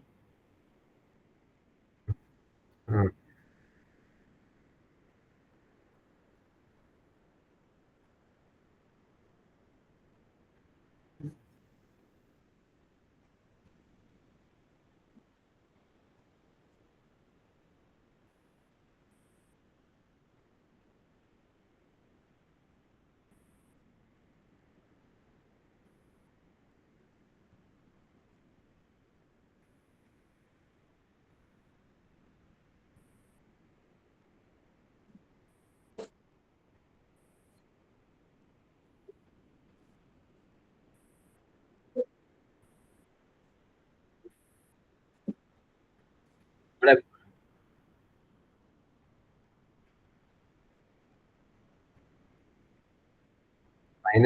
Thank you. ഫൈനലി ആയിട്ട് ഒരൊറ്റ കാര്യം കൂടി, മെന്റൽ ഇൽനെസ്സുമായിട്ട് വരുന്ന ഒരാളെ നമ്മൾ മെന്റൽ അവയർനെസ്സിലേക്കാണ്, അല്ലെങ്കിൽ മെന്റൽ മാറ്റി അവർ ആരോഗ്യകരമായിട്ടൊരു മനോഹരമായിട്ടൊരു സാഹചര്യത്തിലേക്കാണ് നമ്മൾ കൊണ്ടുപോകേണ്ടത്.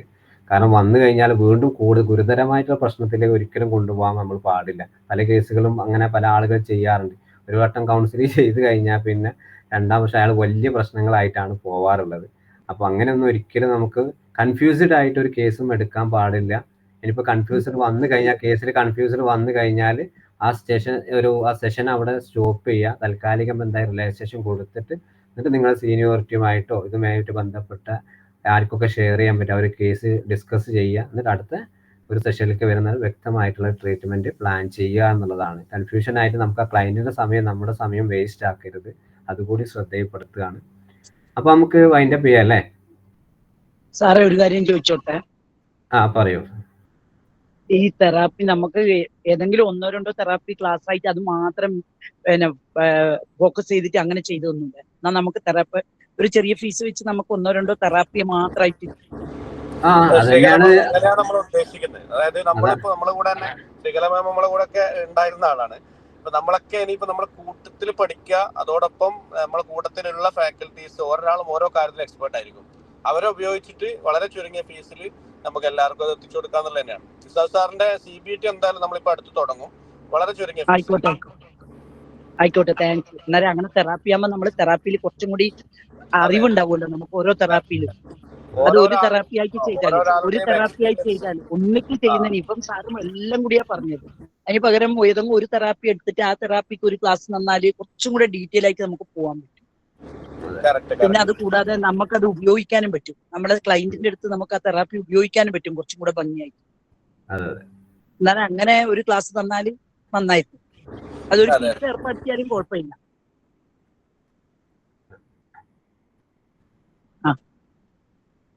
അതെ, ആയിക്കോട്ടെ. അത് നല്ലതാണ്.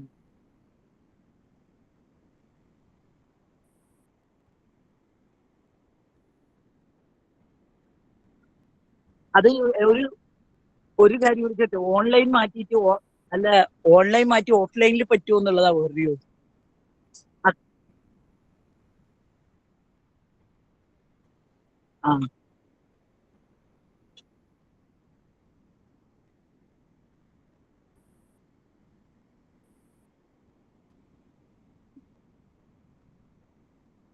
ഇല്ല.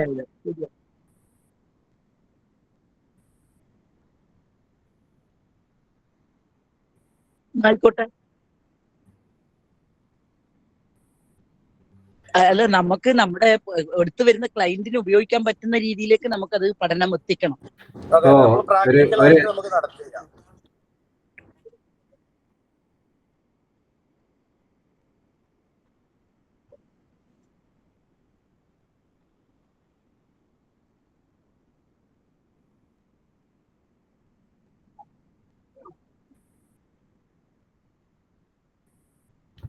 ആയിക്കോട്ടെ. താങ്ക്സ് സാറേ, നല്ല ക്ലാസ് ആയിരുന്നു. ഞാൻ എയർപോർട്ടിലുള്ളത്, എയർപോർട്ടിൽ നിന്നാ ക്ലാസ് കേട്ട്. മലേഷ്യ പോകാൻ വേണ്ടി എയർപോർട്ടിൽ ഇരിക്കുവാന്ന്, അവിടുന്നാ കേട്ട്. നമുക്ക് ക്ലോസ് ചെയ്യല്ലേ സാറേ?